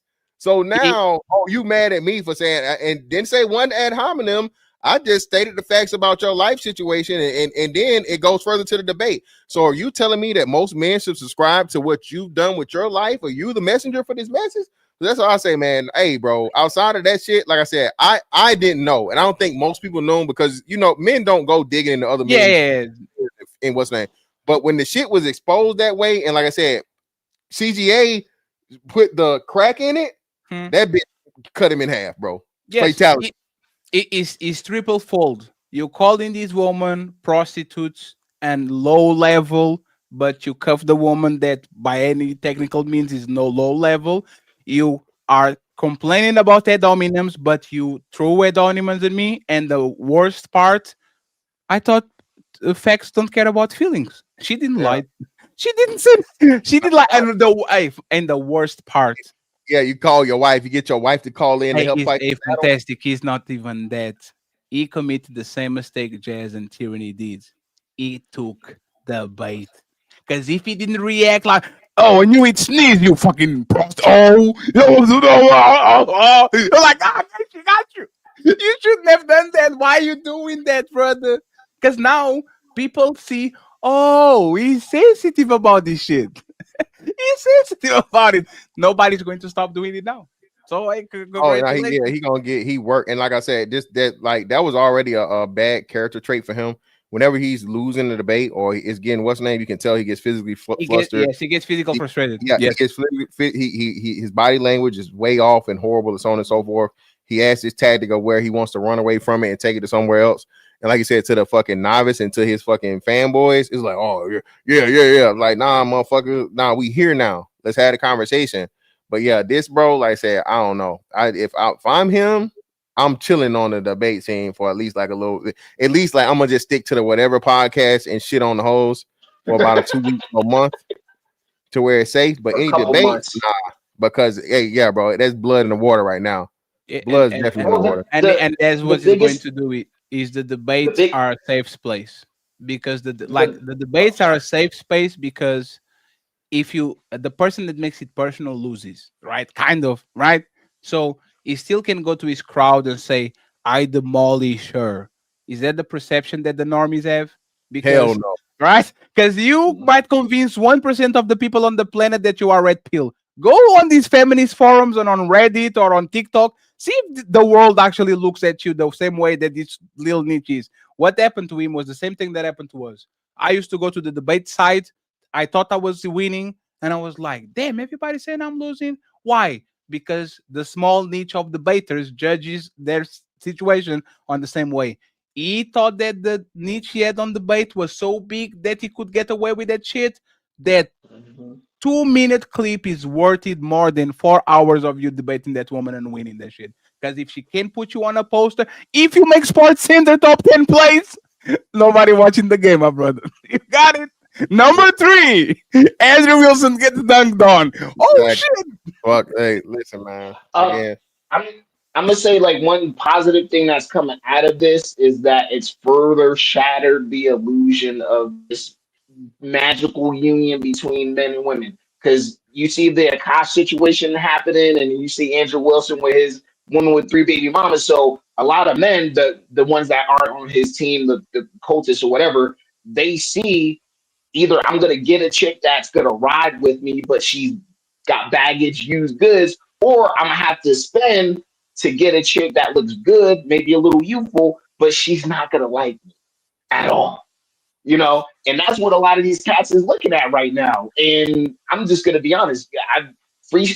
I'm just Coach Greg Adams has pretty much won the test of time He, because he he won. was saying free agent. Yeah, he was saying free agent lifestyle a long time ago. Before everybody, even me, I was on the fence. I was like, no, you can. If you're a dominant man enough, alpha man, she'll bow down and you can. I was believing some of that shit. And now it's just like it's done. The union is done, bro, and we have to destroy and rebuild. So I'm glad this has happened. and and and I'm and really that's something that actually people are not seeing. Like they think red pill is a very small space. Now we don't even have to do nothing. Is the mainstream dude, the Tom Brady's when they get divorced, the Cash Singh, even like personal trainers, fitness gurus, they actually like, damn. So this is how women are moving. Like that's good. Like you don't even have to actually come in and do a 5 hour PowerPoint about how women are moving. This now is actually spreading to the mainstream. So it's not going to be Coach Greg Adams or Mr. Fantastic doing what is actually going to prove red pill is you are going to have a guy like Akash Singh that went on a rampage against Fresh and Fit because he was married and Andrew Schultz was married and they were like on the and now live actually is telling you, hey bro, this is what you're doing and this is what's going to happen to the people that are overconfident. Just to finish, fantastic. Coach Greg Adams to me had like a tremendous quote that they just didn't get because they are a bunch of pieces of shit, man. I hate when people come up with something brilliant and people dismiss it just because of who said it, right? And we remember, I'm a lefty. I'm like a right inclusive and all that shit. When he said, "You are doing the same thing that Martin Luther King did. You are trying to integrate these people on society." And by the time that almost he was dying, he said, I regret trying to get yep. my people with white people because I was sending them to a burning building. Burning building. You, Yep. Andrew Wilson, you are going to have good intentions. You are going to get all these men to get this ecclesiastic married with this modern woman. And in 10 and 15 years, you are going to see how bad you did them dirty because the truth of actually what you're preaching is going to be seen on the next decade, 15 years. And they dismiss that shit like it's nothing. That man is 1,000% right. It's the same mistake. You have a good intention, but you don't have the structure and execution to actually keep everything together. So you are sending these men to their demise. Is literally what you're doing. That shit to me was brilliant, but once again, they start to do Martin Luther King, like come on, man. If we have Martin in such a high pedestal and we still can admit that he committed a mistake even though he has good intentions, who the fuck are you, man? You have 3,000 people watching your shit. This man had millions of people rocking with him, marching. He's one of the most known people on the planet. And he can get not even one woman to comply, but you and your church can. Okay. Martin couldn't, Malcolm X couldn't, Farrakhan couldn't, Nelson Mandela couldn't, but you are going to be the one coming in and say, ladies, go back to the kitchen. Oh, yes, sir. At least, come on, man. What the fuck are you doing? That's wild. Oh, hey, fantastic. I appreciate you, my brother. Hey, Yeah, man. um, let me know when you're doing that Tuesday, the third shit. I want to be involved. I bet. I'll hit you up. It should be definitely this week coming. I'm back, so whatever. I'm gonna set it up for this week. Let me know, okay? I appreciate you, my man. And American First Light, don't be a stranger, my man. What's going on with you? Did you got the white Oh no, woman? listen, I don't worry about women. I'm worrying about my retirement. That's what I'm worried about. Putting more into my Roth every year, maxing Was that he shit out. supposed to be That's on the all I give a Philippines fuck now, about. like living the life and shit, getting like this pataya Listen, pussy? I don't even need to go overseas because I get it out here. It's just not This not exactly what I want. But I don't like sex is like that shit is I don't easy. I care don't know for him. I why people. replace them type of energy. Like, I see. I like Well, that. it's not even that. It's just like, listen, like I don't know if I just don't got that pull or I'm just not that dude where I can't get a chick that's like loyal or somebody that like gets me or like has a certain level of intelligence or whatever. I don't know if I'm priced out. I don't care at this point. I'm just Hey, gonna live my life, do what I need to do. Women is still coming. As long as I can come down from the hills every once in a while and get my nut off, I'm straight, bro. AFR. Spoiler alert before I go. None of these niggas can, man. None of them. All of them, just like us, they can get him. Keeping them, you have to play dumb. You have to bend your back. You have to like all of these people that are pushing and saying, "No, not me and my woman." If you were to fly on their house, man, like it's very rare that you actually have the woman that everybody's talking about in the family, everybody talking about. So don't feel bad about it. If you have it, you have it. If you don't, you don't. Oh no, I But don't feel bad because you know why? All the guys that have the women, they going through it. Like you said, they gotta bend all types of ways and all that and just to keep onto her or whatever. So it is what it is. So that's why I'm not trying to have them problems. So like I lament them, but I'm not like losing sleep over the shit. It's just like damn, it's just fucked up the way shit is. But whatever, I ain't gonna change and I better not see you on Pearl Chat. I appreciate you, fellas. I'll see you later. it. Peace out.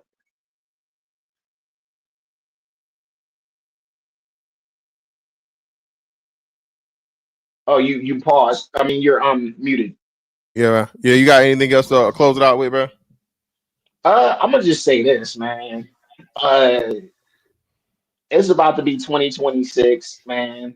And Mr. Fantastic, you've been hitting this shit home. Other black men have been hitting this shit home.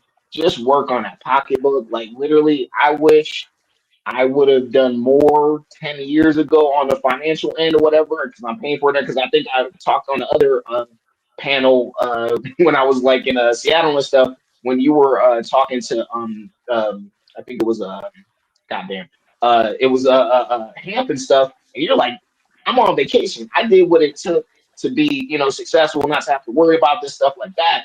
While you're worried about the white man and relationships, or what all the debatable BS that we've been doing for years, in these spaces, just worry about the bag. You go, everything's gonna be okay. If I would have like 10 years ago, if I would have did a couple of different things different, I'd be on vacation all day. But I still gotta work. I'm pretty much gonna work another 25 years or whatever. So that's what I'm saying. Black people work on that bag, bro. Work an extra hour or two a week, whatever you got to do. Go into a learning community, do something, bro. But all the rest of this other stuff, man, don't worry about it, bro.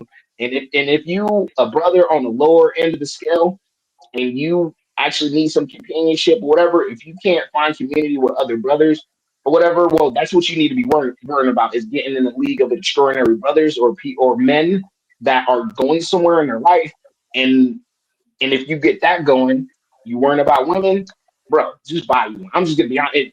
I don't know if you agree, but I'm just like, hey, if you need to go that route to get that frustration out of you, go that route. But the main thing is progress financially and mentally, and then you're standing in society and everything else will come.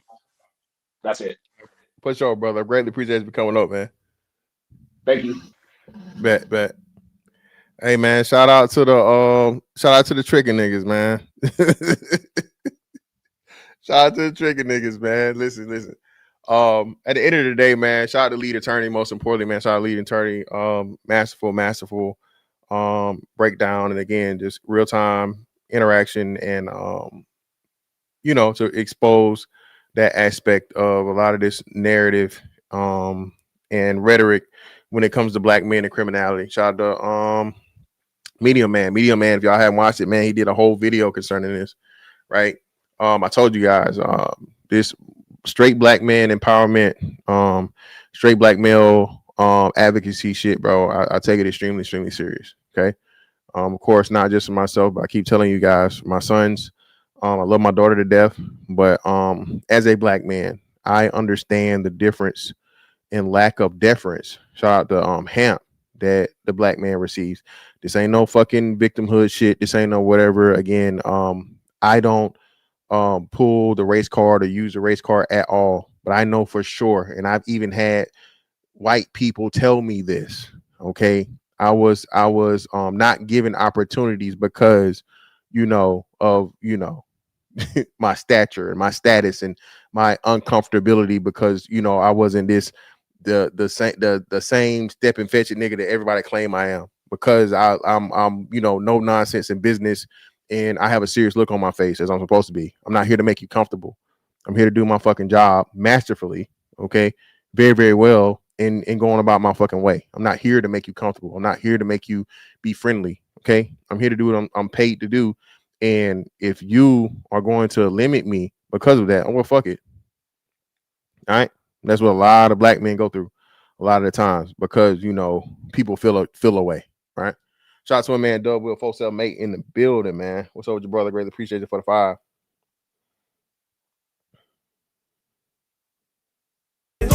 Ain't nothing but some money. Shout out to Fatty for coming through. Shout out to Ali. Shit, shout out to Pearl again, baby. It's game is game. We understand what you're doing. You now you dealing with me no black poppy, me no black. Okay, you dealing with a fucking Dominican now. Listen, baby, you gonna forever have to pay the toll for burning the coal. Get that money, man. Do what you gotta do, man. But anyway, hey, make sure y'all like, comment, share, subscribe. If you're watching me on the vertical, hop over to the regular and like that shit. If you're watching me on the regular, hop over to the vertical and like it. Hype the videos, like the videos, share the videos. Miss Fats at 824 on all social media platforms. That's that on that one, man. Catch y'all on the next one. Good motherfucking night.